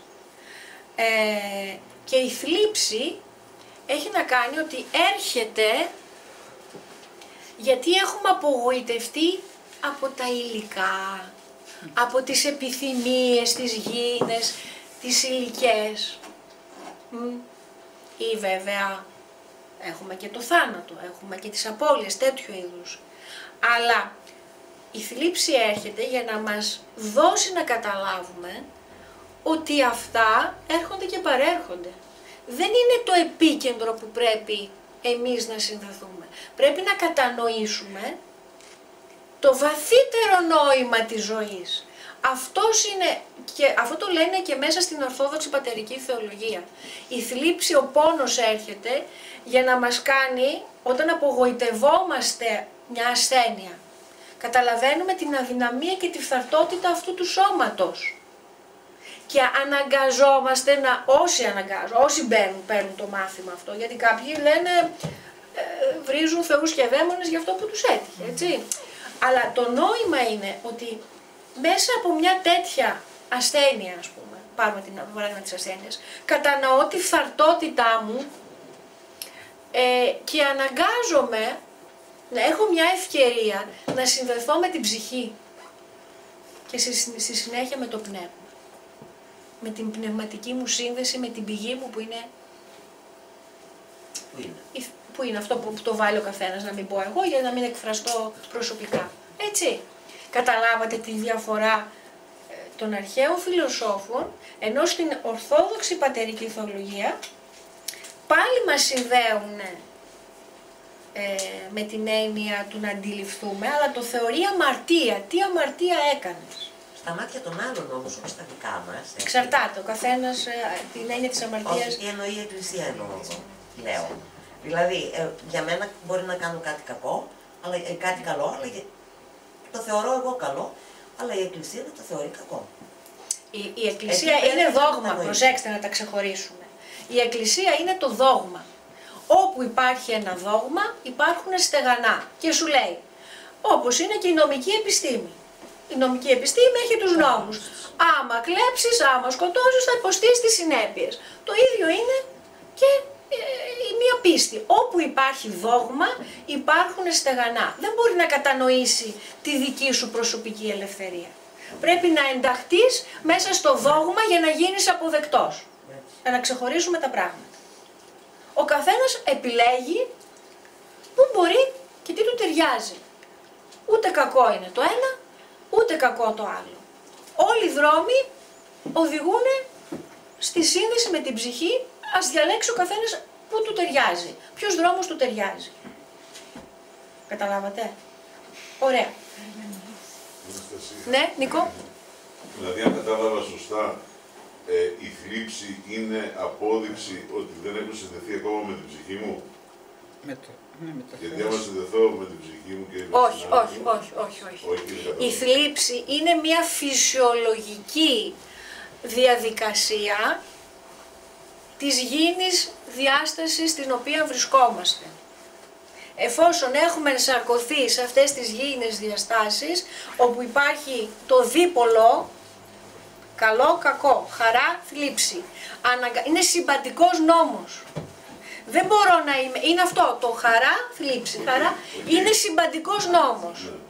Δεν μπορώ να βγω, αλλά πρέπει, είτε είμαι στη χαρά, είτε είμαι στη θλίψη, και η χαρά και η θλίψη, θα πρέπει να τις χρησιμοποιήσω για να συνδεθώ με το δικό μου νόημα ψυχής, με το δικό μου σκοπό ζωής. Και ο καθένας ας το αναλύσει σε αυτό που του ταιριάζει. Ας το θέσω έτσι, μετά τη σύνδεση υπάρχει πάλι θλίψη. Φυσικά. Okay. Φυσικά. Είναι συμπαντικός νόμος, δεν μπορούμε να ξεφύγουμε. Δεν υπάρχει, δεν είναι δυνατό. Γι' αυτό λέμε ότι είναι όλοι, και οι αρχαίοι, και η Ορθοδοξία, και η ψυχολογία, δηλαδή και οι τρεις τοποθετήσεις, το θεωρούν σαν μια φυσιολογικότητα.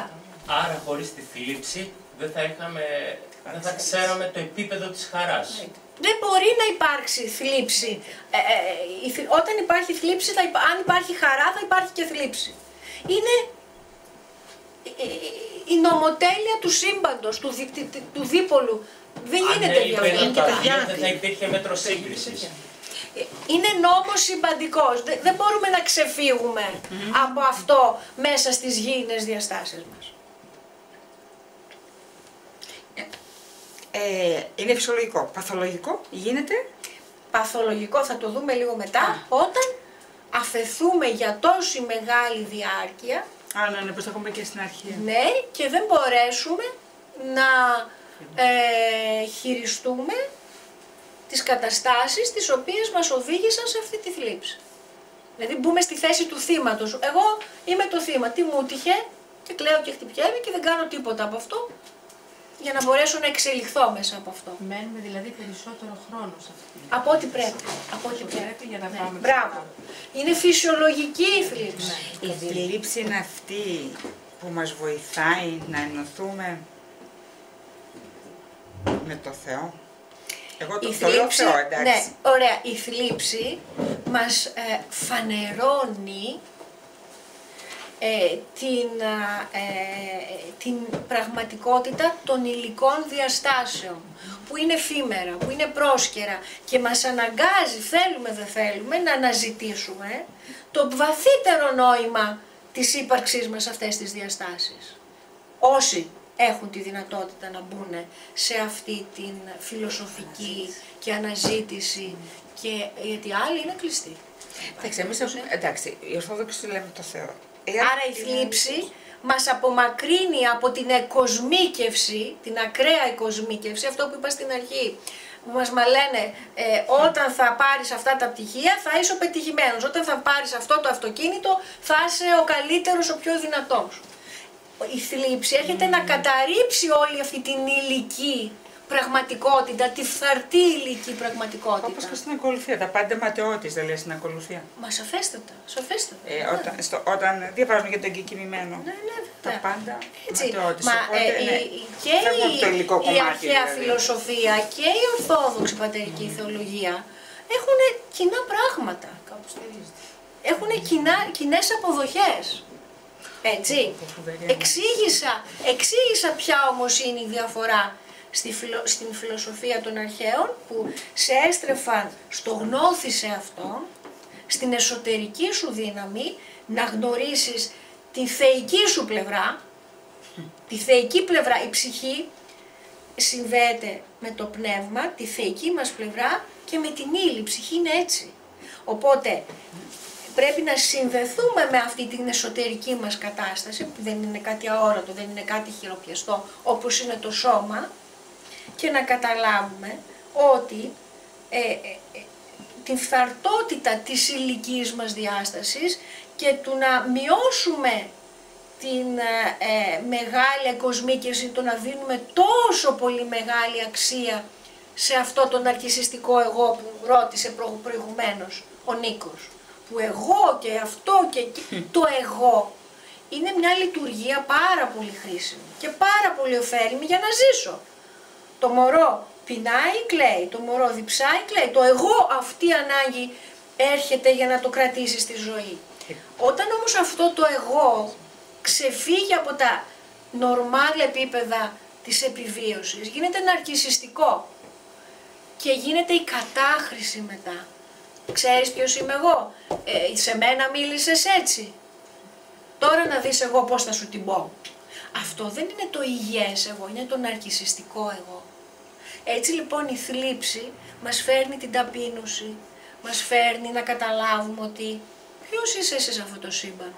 Σήμερα είσαι, αύριο δεν είσαι. Το σώμα σου μπορεί να ασθενήσει, τη δουλειά σου μπορεί να τη χάσεις, να γίνει πόλεμος, να μην έχεις ηρεμία, ειρήνη στη χώρα σου. Δεν υπάρχει καμία σταθερότητα, τα πάντα είναι ρευστά. Τα πάντα ρί, έλεγε ο Αριστοτέλης. Γράφει ποιος τα λέει. Καταλάβατε. Άρα τα και πάντα ρί. Και η αρρώστια. Οπότε αυτό το νόημα έχει η θλίψη. Η θλίψη, να επιτρέψω να νιώσω τη θλίψη, και αν επιτρέψω να τη νιώσω θα μου δώσει τα δώρα της.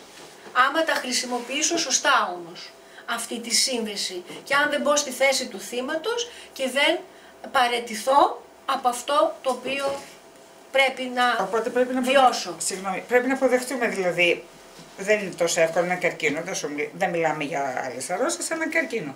Να συμβιβαστείς, να το αποδεχτείς, δεν είναι εύκολο. Και να δεις τι σου οδήγησε μετά. Και να σε οδηγήσει στη μετάνοια. Ένας καρκίνος έρχεται από έλλειψη φροντίδας στο σώμα. Και βγαίνει ο καρκίνος για να σου δείξει ότι δεν με φροντίζεις, φιλενάδα, εδώ κάτι πρέπει να κάνεις ακόμα. Και όσο πιο γρήγορα τα καταλάβουμε αυτά τα σημάδια του σώματος, τόσο θα προστατευτούμε και θα θεραπευτούμε. Όταν εννοείς το σώμα μόνο το υλικό κομμάτι. Και το σώμα, ο καρκίνος είναι σώμα. Ο καρκίνος είναι η ψυχή όμως υποφέρει για να φτάσει. Δεν είναι δεν θεωρείται ψυχοσωματική όσο ο καρκίνος. Δηλαδή, αν νοσεί η ψυχή θα νοσήσει και το σώμα. Δηλαδή έτσι ξέρουμε. Πού κάνουμε λάθος τώρα εμείς, γιατί εσύ βγάζεις λοιπόν. Ότι από εντάσεις και στρες δημιουργείς τον εαυτό σου. Ναι, βάζουμε, αυτό λέω τώρα, η Αναστασία λέει το σώμα. Ενώ εμείς ακούμε. Ναι, αλλά μιλάμε για την ψυχή μας αυτή τη στιγμή. Και όταν η ψυχή σου δεν είναι ήρεμη, τότε η ψυχή σου προκαλεί αυτό το πράγμα. Δεν υπάρχει ισορροπία, αυτό που είπαμε πριν. Ακριβώς.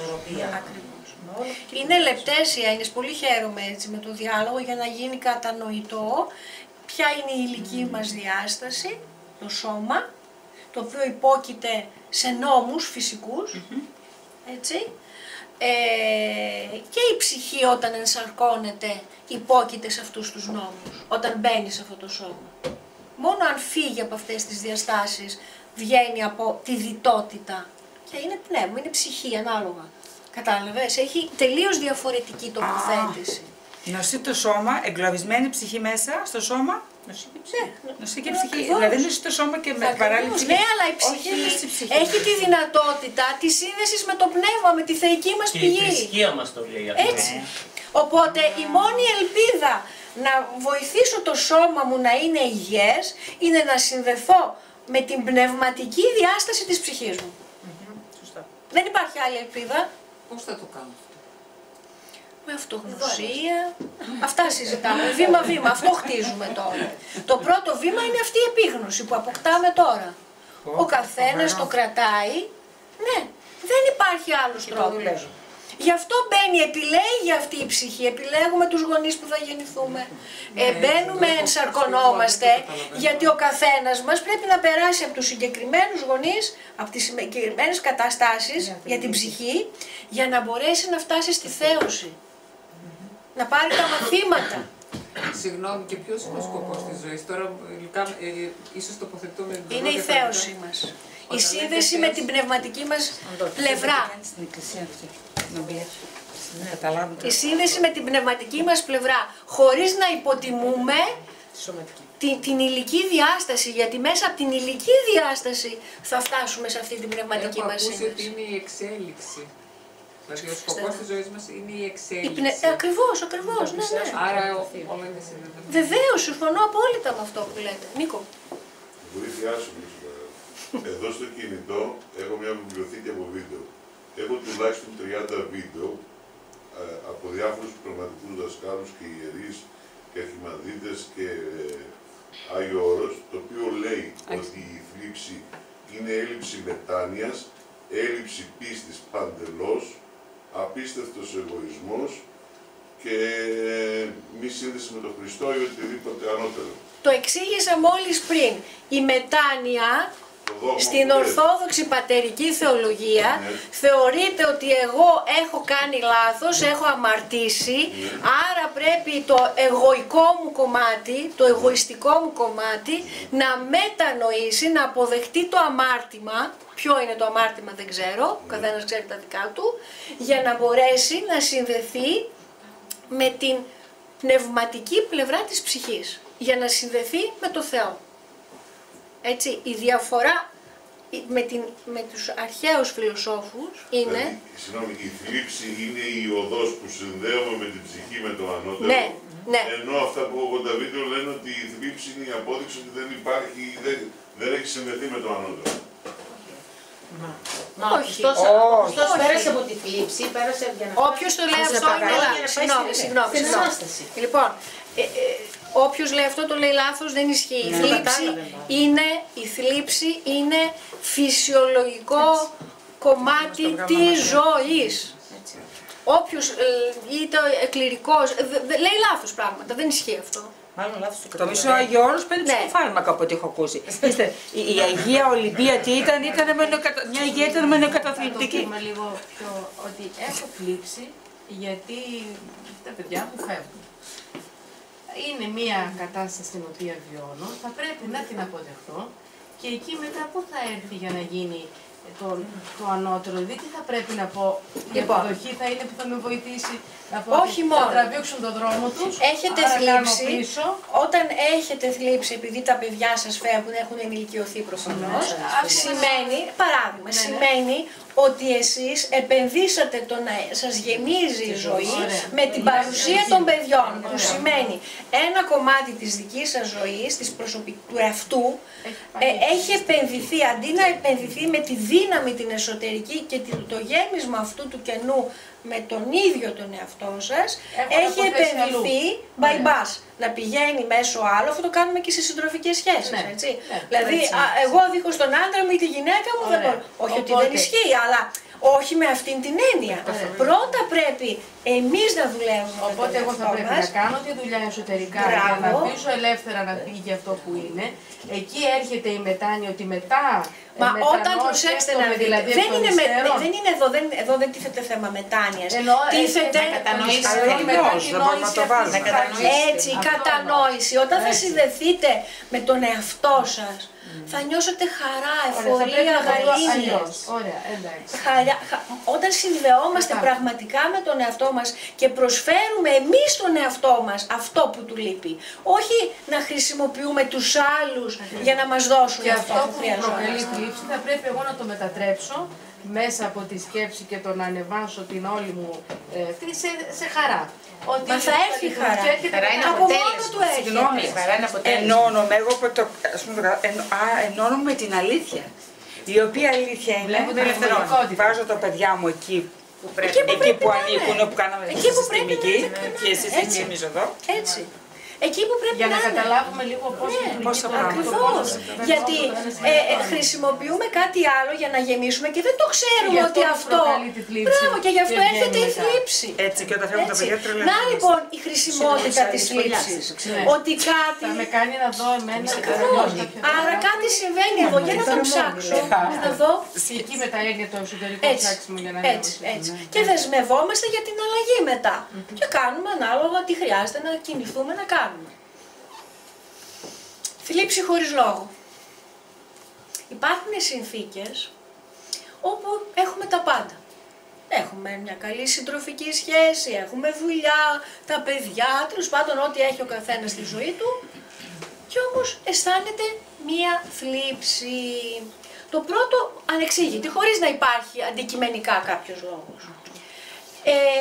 Και συνήθως μετά μας κάνει να νιώθουμε και ενοχές και να νιώθουμε και αχάριστοι. Ρε παιδί μου, τα έχω όλα. Γιατί να νιώθω θλίψη? Το ανικανοποίητο. Όχι, το έλλειμμα, δεν είναι ανικανοποίητο, είναι έλλειμμα. Νιώθω έλλειψη για κάτι, νιώθω απώλεια. Η θλίψη έρχεται από την απώλεια. Ότι κάτι μου λείπει, τι μου λείπει. Τώρα εδώ θα μιλήσουμε κανονικά για τα συστήματα της οικογένειας. Εδώ έχει να κάνει με το ότι πρέπει να ξέρουμε ότι πέρα από το DNA, το γενετικό υλικό που παίρνουμε από τους γονείς μας, από τους γεννήτορές μας, παίρνουμε και την κυταρική μνήμη, τη μνήμη που μεταφέρεται από τα κύτταρα, από τους προγόνους στους απογόνους. Έτσι λοιπόν, ό,τι έχει βιώσει η μαμά, ο μπαμπάς, ο παππούς, η γιαγιά, ο θείος, η θεία, ο προπάπους μέχρι 7 γενιές πίσω, μπορεί να φτάσουν σε μένα μέσα από την κυταρική μνήμη και να βιώνω τη θλίψη, την απώλεια των προγόνων μου. Και ειδικά στην Ελλάδα που έχουμε προσφυγιά, έχουμε περάσει από προσφυγές, έχουμε εμφυλίους, έχουμε και τι δεν έχουμε, έτσι, οικονομική δυσχέρεια, μετανάστευση σε άλλες χώρες λόγω οικονομικών. Αντιλαμβάνεστε τώρα τι έρχεται από κυταρική μνήμη στους νεοέλληνες, στους νέους ανθρώπους, σε όλους εμάς. Έτσι λοιπόν εδώ, όταν συμβαίνει αυτό, όταν δεν υπάρχει, αυτό που μπορεί να μας βοηθήσει για να αποκαταστήσουμε το πρόβλημα είναι η συστημική αναπαράσταση. Η συστημική αναπαράσταση είναι μια θεραπευτική παρέμβαση στις σχέσεις, σε σχέση με τους προγόνους. Κάνουμε μία αναπαράσταση όπου είμαστε μία ομάδα, θέλω εγώ να δουλέψω το θέμα μου, ορίζω κάποιον ως πατέρα, μητέρα, παιδιά, αδέλφια και εκπροσωπούν, τους βάζω μέσα στο πεδίο όπως ήταν η αρχαία τραγωδία. Είναι κομμάτι της αρχαίας τραγωδίας. Ακριβώς με αυτόν τον τρόπο δουλεύαν οι αρχαίοι Έλληνες. Λοιπόν, και μετά αφήνουμε εδώ αυτό που συμβαίνει ενεργειακά να συνδεθούν με το ρόλο που έχουν πάρει. Αυτό που θα δούμε, χωρίς να ξέρουν οι εκπρόσωποι, ούτε τον παππού μας, ούτε τη μαμά μας, ούτε τα αδέλφια μας, αυτό που εκπροσωπεί ο καθένας, λειτουργεί γιατί συνδέεται ενεργειακά με το ρόλο που του έχουμε δώσει.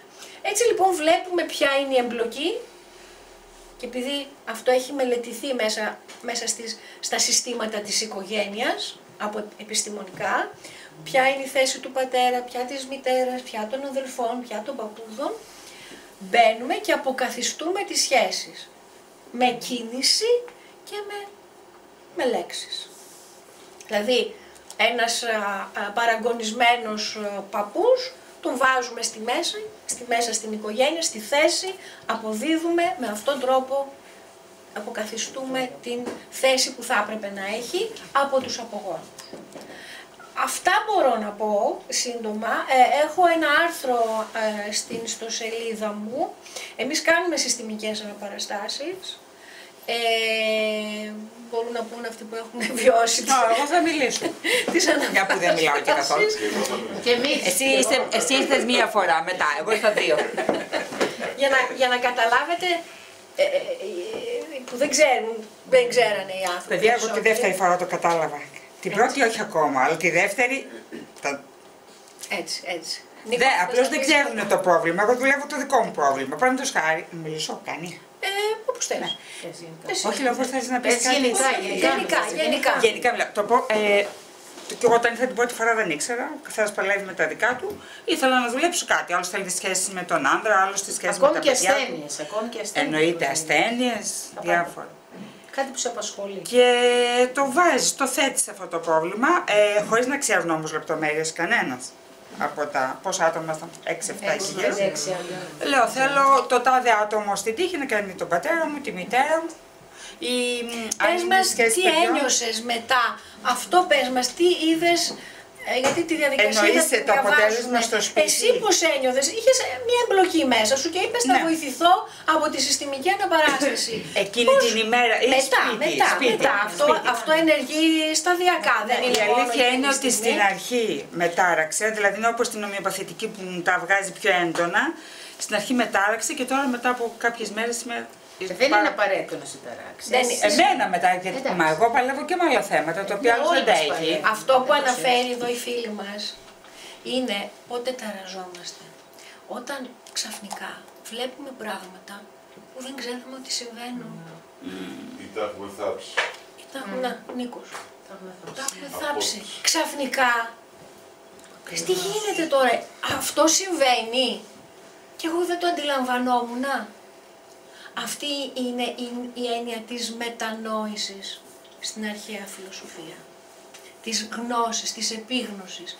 Αυτό πρέπει να καταλάβουμε για να βγάλουμε από μέσα μας και να συνδεθούμε με τη γνώση. Συγγνώμη, εγώ εννοείς ότι μετά που μπήκαν με όλοι στη θέση τους και τα παιδιά απέναντι από εμάς και πήρε ο καθένας στη θέση του, εκεί καταλαβαίνουμε τι γίνεται δηλαδή. Αυτό δεν είναι πω.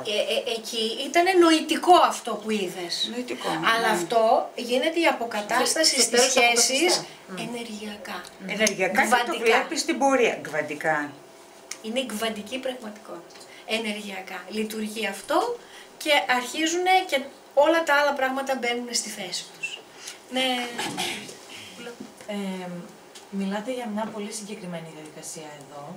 Εγώ θέλω να σας μιλήσω για μια άλλη συνθήκη, όπου μετά από χρόνια ψυχοθεραπεία, έχοντας την αυτογνωσία, έχοντας όχι την πλήρη αυτογνωσία, αλλά του γιατί συμβαίνει αυτό στο σήμερα.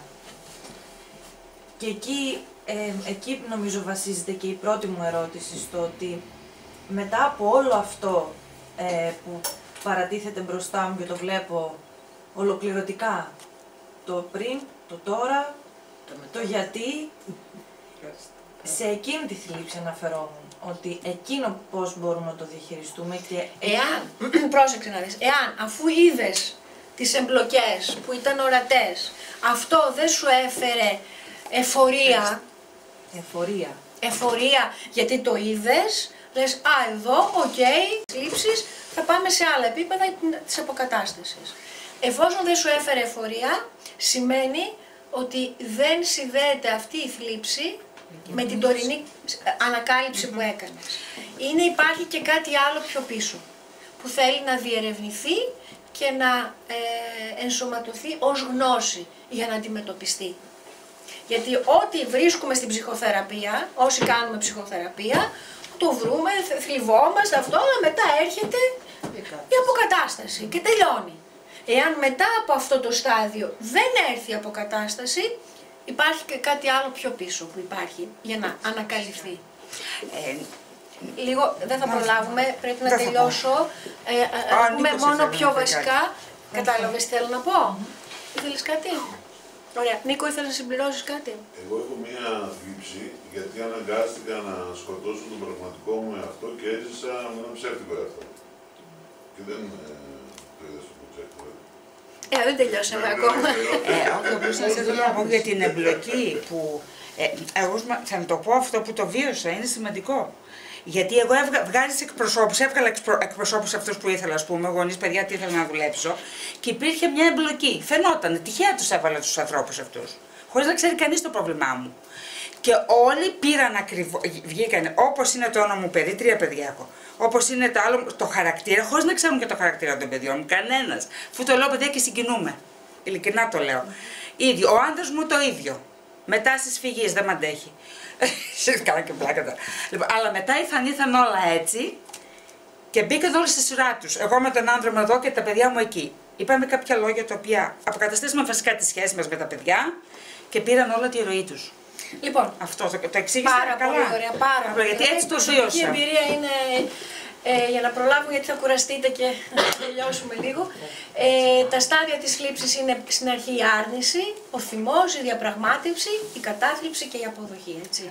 Δηλαδή, όταν έρχεται κάτι, στην αρχή το αρνούμαστε, μετά θυμώνουμε, μετά αρχίζουμε το διαπραγματευόμαστε, μετά έρχεται η θλίψη, αυτή που μας κάνει, και μετά έρχεται η αποδοχή. Αυτά είναι τα 5 στάδια της θλίψης. Δεν είναι αδυναμία, είναι αγάπη απέναντι στον εαυτό. Έτσι, όταν αρνούμαστε τα συναισθήματα θλίψης, σκληραίνουμε την καρδιά μας και έτσι χάνουμε την επαφή με τις πιο τρυφερές και ανθρώπινες τυχές μας. Χάνουμε την ικανότητα να αγαπάμε και να φροντίζουμε, όπως και να λυπούμαστε για τα λάθη μας. Αυτό μας κάνει ψυχρούς και λιγότερο ευαίσθητους ανθρώπους. Παράγοντες, έχουμε πει λίγο και τα αίτια, πολύ σύντομα, γενετικοί παράγοντες, βιολογικοί, από ορμονικές διαταραχές, δηλαδή κάποιος όταν βιώνει μια ασθένεια και αλλάζονται ορμονικά οι βιολογικοί δείκτες, μπαίνει σε η έλλειψη σερωτονίνης. Ψυχολογική, τραύματα και απώλειες, κοινωνικο-οικονομική, φτώχεια, ανεργία, και τα πολιτισμικά, η πολιτισμική απομόνωση. Κάποια γονίδια έχω βάλει εδώ, στο θέμα που συνδέεται με τους γενετικούς παράγοντες, κάποια γονίδια όπου μπλοκάρουν τη λειτουργία, ας πούμε, της σερωτονίνης. Έτσι, όταν δεν εκρηθεί σωστά η σερωτονίνη, μας φέρνει αυτή... Η ουσία της ευτυχίας. Ναι. Η σερωτονίνη δεν είναι μόνο αυτό, η ευτυχία. Τι είναι η ευτυχία? Τι είναι τώρα, ορμόνη της χαράς. Θα μπορώ, η σερωτονίνη είναι αυτό που όταν λείπει, που δεν μας επιτρέπει ο οργανισμός μας να έχει μια ηρεμία, μια χαλαρότητα νευρολογική. Εγώ θα το πάω εκεί, γιατί μιλάμε για μια ένταση, γιατί το νευρικό σύστημα είναι σε μια υπερδιέγερση. Άρα αυτό είναι το αποτέλεσμα δηλαδή. Ναι. Το γονίδιο BDNF επηρεάζει την παραγωγή του νευροτροφικού παράγοντα του εγκεφάλου, μιας πρωτεΐνης που είναι απαραίτητη για την ανάπτυξη και τη λειτουργία των νευρώνων. Τα άτομα με μεταλλάξεις στο γονίδιο αυτό έχουν αυξημένο κίνδυνο να αναπτύξουν διαρκή θλίψη. Και το γονίδιο SLC6α4 επηρεάζει τη μεταφορά της νοραδρεναλίνης, ενός νευροδιαβιβαστή που παίζει ρόλο στη διάθεση, τη συγκέντρωση και τη μάθηση. Τα άτομα με μεταλλάξεις στο γονίδιο αυτό έχουν αυξημένο κίνδυνο να αναπτύξουν διαρκή θλίψη. Βιολογικοί παράγοντες... Συγγνώμη, και πώς τα βρίσκουμε αυτά, πώς μπορούμε να κάνουμε εξετάσεις για το μεταβολισμό του εγκεφάλου. Να δούμε τι μας λείπει. Για τη μεταβολική λειτουργία του εγκεφάλου. Υπάρχουν εξειδικευμένες εξετάσεις. Ο νευρολόγος τις γράφει. Ό,τι σου λείπει αυτό, σου συμπληρώνει χημικά συστατικά είναι αυτά. Και μετά αποκαταστάται αυτό. Τώρα με ζητάς να απαντήσω σε μια γενική ερώτηση. Ξέρω εγώ, ανάλογα τι υπάρχει από κάτω. Αν μπορεί, σε τι ποσοστό, είναι πολύ εξειδικευμένο αυτό. Δηλαδή δίνουν εφεξόρ και τα σχετικά, έτσι δεν είναι? Το οποίο ποιος βοηθήθηκε? Οι βιολογικοί παράγοντες, έχουμε το μετοπιαίο φλοιό, ο οποίος είναι υπεύθυνος για τη λήψη των αποφάσεων, τον προγραμματισμό και την οργάνωση, τον υπόκαμπο, ο οποίος είναι υπεύθυνος για τη μνήμη και τη μάθηση, και τον υποθάλαμο, ο οποίος είναι υπεύθυνος για τη ρύθμιση των ορμονών. Όπου υπάρχει οποιαδήποτε δυσλειτουργία, τώρα είναι ένα άλλο νευρολογικό κεφάλαιο, απλά κάνω μία αναφορά, δεν είναι της παρούσης, για να μην αποκλείσουμε και το βιολογικό γενετικό κομμάτι, που και αυτό έχει ένα ποσοστό συμμετοχής στη διάθεση, έτσι, γιατί η θλίψη είναι παράγοντας διάθεσης. Οι ψυχολογικοί παράγοντες είναι όλα αυτά που είχαμε πει προηγουμένως, αντιλήψεις και πεποιθήσεις. Τα άτομα που έχουν επικριτική στάση, που είναι άκαπτα, έχουν καταπιεσμένα συναισθήματα και δεν εκφράζονται, έχουν αρνητικές αντιλήψεις και πεποιθήσεις για τον εαυτό τους, τον κόσμο και το μέλλον. Και όταν λέμε πεποιθήσεις, οι πεποιθήσεις είναι καταστάσεις, είναι μοτίβα που τα αναπτύσσουμε στην πατρική μας οικογένεια. Όπως μας μεγάλωσαν, αυτές είναι οι πεποιθήσεις. Η οικογένεια, η κοινωνία, το σχολείο, από εκεί. Δεν μπορούμε να ξεφύγουμε από αυτά. Πώς δεν μπορούμε. Φυσικά μπορούμε. Φυσικά. Έτσι. Μηχανισμοί αντιμετώπισης, δηλαδή τα άτομα με διαρκή θλίψη μπορεί να μην έχουν υγιείς μηχανισμούς αντιμετώπισης και αντί να αισθάνονται θλίψη για ένα γεγονός, για μία απώλεια, να κάνουν κατάχρηση ουσιών. Να χρησιμοποιούν το αλκοόλ, να κάνουν ναρκωτικά, έτσι. Οπότε ο κάθε άνθρωπος, βλέπετε, επιλέγει να αντιμετωπίσει τη θλίψη του με διαφορετικό τρόπο. Μπορεί άτομα, οι σχέσεις είναι στους ψυχολογικούς παράγοντες, χρόνια προβλήματα σχέσης δημιουργούν χρόνια θλίψη.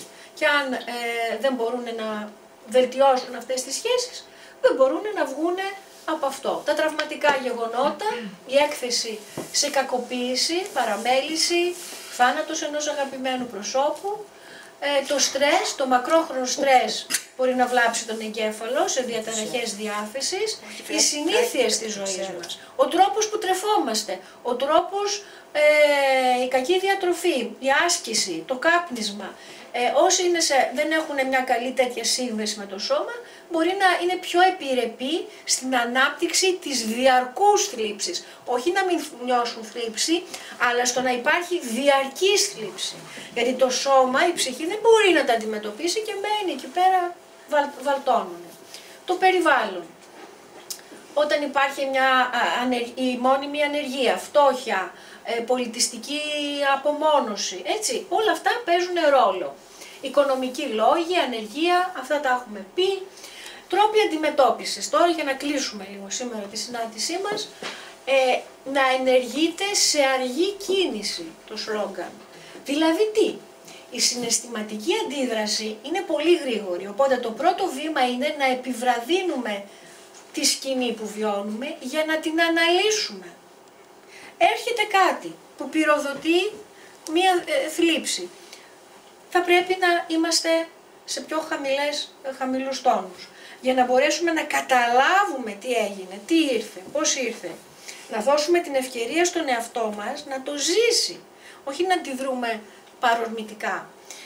Έχει να κάνει με την εξωτερική παρατήρηση της κατάστασης για να εντοπίσουμε τα ερεθίσματα που μας έκαναν να νιώθουμε έτσι και τις σκέψεις που εισβάλλουν στο μυαλό μας όταν αισθανόμαστε άσχημα. Και να αντικαταστήσουμε συμπεριφορές που δεν είναι λειτουργικές. Όχι άρνηση. Η προσπάθεια να αρνηθούμε ή να καταπιέσουμε αυτό που νιώθουμε, όχι μόνο δεν μας βοηθάει, αλλά εκδηλώνει στο σώμα και σωματικά συμπτώματα. Η θλίψη είναι μέρος της ζωής, να μην κατηγορούμε τον εαυτό μας και να μην παραιτηθούμε από οποιαδήποτε ελπίδα για δράση, για εξέλιξη. Να μιλήσουμε με κάποιον που μπορούμε να εμπιστευτούμε. Η άσκηση είναι ένας εξαιρετικός τρόπος, είπαμε, για υγεία και ευεξία και φροντίδα στον εαυτό. Υγιεινή διατροφή, αποφυγή από συμπεριφορές δυσλειτουργικές. Και κλείνοντας τη σημερινή συνάντηση, έχω βάλει σε αυτό που είπε ο Πυθαγόρας, ότι ο άνθρωπος είναι θνητός με τους φόβους του και αθάνατος με τις επιθυμίες του. Και ο Αλέξανδρος Δουμάς, μου άρεσε όταν το διάβασα, όταν υποφέρεις να κοιτάς τον πόνο κατά πρόσωπο, θα σε παρηγορήσει ο ίδιος και θα σου μάθει και κάτι. Όπως οι καρκινοπαθείς λένε ότι, πολλοί καρκινοπαθείς λένε, δόξα τω Θεώ που εγώ τον καρκίνο αυτόν γιατί άλλαξε τρόπο ζωής. Έτσι. Λοιπόν, Αυτά από τη σημερινή μας συνάντηση. Ευχαριστούμε Αναστασία.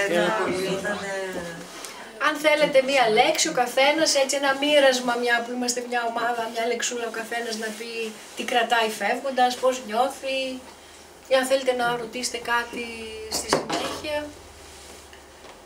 Εγώ κρατάω αυτό με τους αρχαίους Έλληνες, την μετανόηση. Ναι. Είναι νομίζω πολύ... Για σένα λειτουργεί πάρα πολύ. Ναι. Βλέπετε ο καθένας μας κρατάει αυτό που του ταιριάζει. Δεν είναι καλό ή κακό, σωστό ή λάθος. Μην μπαίνουμε σε συγκρίσεις μεταξύ μας. Να το ξέρετε. Έτσι. Ό,τι έχει ανάγκη η ψυχή μας. Ο καθένας έχει τη δική του εσωτερική πορεία. Ναι. Εγώ έχω εκπλαγεί με το ότι ας πούμε νομίζουμε ότι η θλίψη είναι κάτι κακό όταν συμβαίνει. Βλέπουμε και αναγνωρίζουμε στο ένα συγγενικό μας αγαπημένο πρόσωπο και λέμε πω αυτός είναι παιδί μου καταθλιπτικός. Έστω και για λίγο δεν το δεχόμαστε. Έτσι. Ενώ είναι άκρως φυσιολογικό και είναι μια μεταβατική περίοδος για κάτι καλύτερο που θα γίνει μετά. Έτσι. Ακριβώς. Αυτό είναι το νόημα. Εγώ πάλι δεν θα αποφεύγω να θλίβομαι. Έτσι. Πολύ ωραία. Για να το Θα κάνει τον κύκλο του και μετά θα έρθει το επόμενο βήμα που ξέρει ο εαυτός μας ποιο είναι το επόμενο βήμα. Θα μας δείξει. Θα μπορούσαμε να πούμε δηλαδή ότι να εργαλοποιήσουμε τη θλίψη έτσι ώστε να τη χρησιμοποιήσουμε, να καταλάβουμε ψυχικά η θέση μας. Μπράβο. Τι είπες Βαλκάρη, λίγο πιο δυνατά. Να εργαλοποιήσουμε τη θλίψη μας έτσι ώστε να εξελιχθούμε ψυχικά και να καταλάβουμε πού είμαστε, που βρισκόμαστε. Και κάτι άλλο, πώς το λένε αγόρι μου? Σταύρος. Κάτι που είπε ο Σταύρος, πρέπει να σε ρωτήσω, έχω μια αγορία. Εκεί που είπε το παιδί, αν γίνει κάτι, γίνουν αιμονές, όταν είπε ο Σταύρος. Και είπε σε κάποια στιγμή, εσύ να το βάλουμε, Αναστασία, να το βάλουμε στην άκρη. Να το βάλουμε στη θέση του. Αποδεχτούμε, να το αποδεχτούμε, συγγνώμη, να το αποδεχτούμε. Αποδοχή και ότι, ναι, υπάρχει και αυτό. Αλλά υπάρχουν και άλλα πράγματα που μπορώ να κάνω και να μην ασχοληθώ, να το πολεμήσω, να το διώξω, να φύγει. Όχι, το αποδέχομαι γιατί ό,τι... Δηλαδή το αγκαλιάζουμε στην ουσία, έτσι δεν είναι? Μα είναι δικό κομμάτι του εαυτού μας. Τι να κάνουμε, να διώξουμε τον εαυτό μας? Ο εαυτός μας θα έρθει και θα το αποκαταστήσει με το δικό του τρόπο όταν θα είναι έτοιμο. Ναι, αυτό λέω. Και όμως αν υπάρχουν αιμονές, δηλαδή που δεν μπορείς να τις διαχειριστείς, εκεί τι κάνεις? Έχεις τον ψυχολόγο.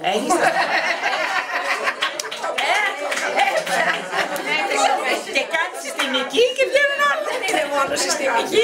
Εντάξει, εγώ κάνω συστημική. Ναι, είναι και ψυχοθεραπεία. Άλλοι κάνουν ψυχοθεραπεία. Δόξα τω Θεώ, οι επιστήμες μας έχουν δώσει τόσα πράγματα. Οι υπόλοιποι θέλετε να πείτε μια λέξη, κάτι? Ναι, Φωτεινή. Εγώ όντως έμαθα τι είναι η θλίψη και μου λύθηκαν πολλές απορίες και διαπίστωσα ότι εντάξει είμαι. Και η Φωτεινή είναι καλά. Ωραία. Μας κάνανε να νιώθουμε, να έχουμε ενοχές. Οι υπόλοιποι. Μια λεξούλα, έτσι. Τι να κάνω, έχω πολλές απορίες. Δεν μιλάω στην ώρα. Είναι κάποιος που θέλει να πει, ναι. Δουλειά και εξέλιξη με τον εαυτό μας. Ωραία, δουλειά και εξέλιξη με τον εαυτό μας. Να τον αγαπάμε και να τον αποδεχόμαστε. Τέλεια, τέλεια. Να μην ξεχνάμε το φροντίζουμε. Έτσι. Βάσο. Θλίψη, φυσιολογικό πράγμα. Έτσι. Φιγένεια. Καλά που πήγα. Μια λέξη. Σιωπή. Η σιωπή. Η σιωπή. Θες να πεις κάτι? Όχι. Άλλη σιωπή. Όλα είναι αποδεκτά. Είναι αυτό το θα περάσει και αυτό. Έτσι. Και πάνω και κάτω θα περάσει και αυτό, οπότε θα έρθει το επόμενο για να έρθει να καλύψει. Να γεμίσει ή να κλείσει. Από εδώ η παρέα, Λένα. Ωραία. Νίκο. Μας βοηθάς πολύ, Αναστασία. Πάρα πολλά δώρα, ευχαριστώ πάρα πολύ ευγνωμοσύνη. Και αυτό που το βασικό δώρο είναι ότι να προσέχω από πού παίρνω βοήθεια τελικά. Γιατί εγώ έζησα κάπου 8 χρόνια με καθοδήγηση για τη θλίψη, το ότι είναι ένα κομμάτι του εγώ και είναι ένα συναίσθημα που δεν υπάρχει. Ναι, οκ. Πολύ εκλογικευμένο όλο αυτό, πολύ νοητικό είναι αυτό. Μια θεωρία. Έτσι. Από εδώ οι κυρίες θέλουν να πούν κάτι? Όχι, καλώς. Καλυφθήκαμε κι εγώ. Άλλη φορά. Ευχαριστούμε πολύ.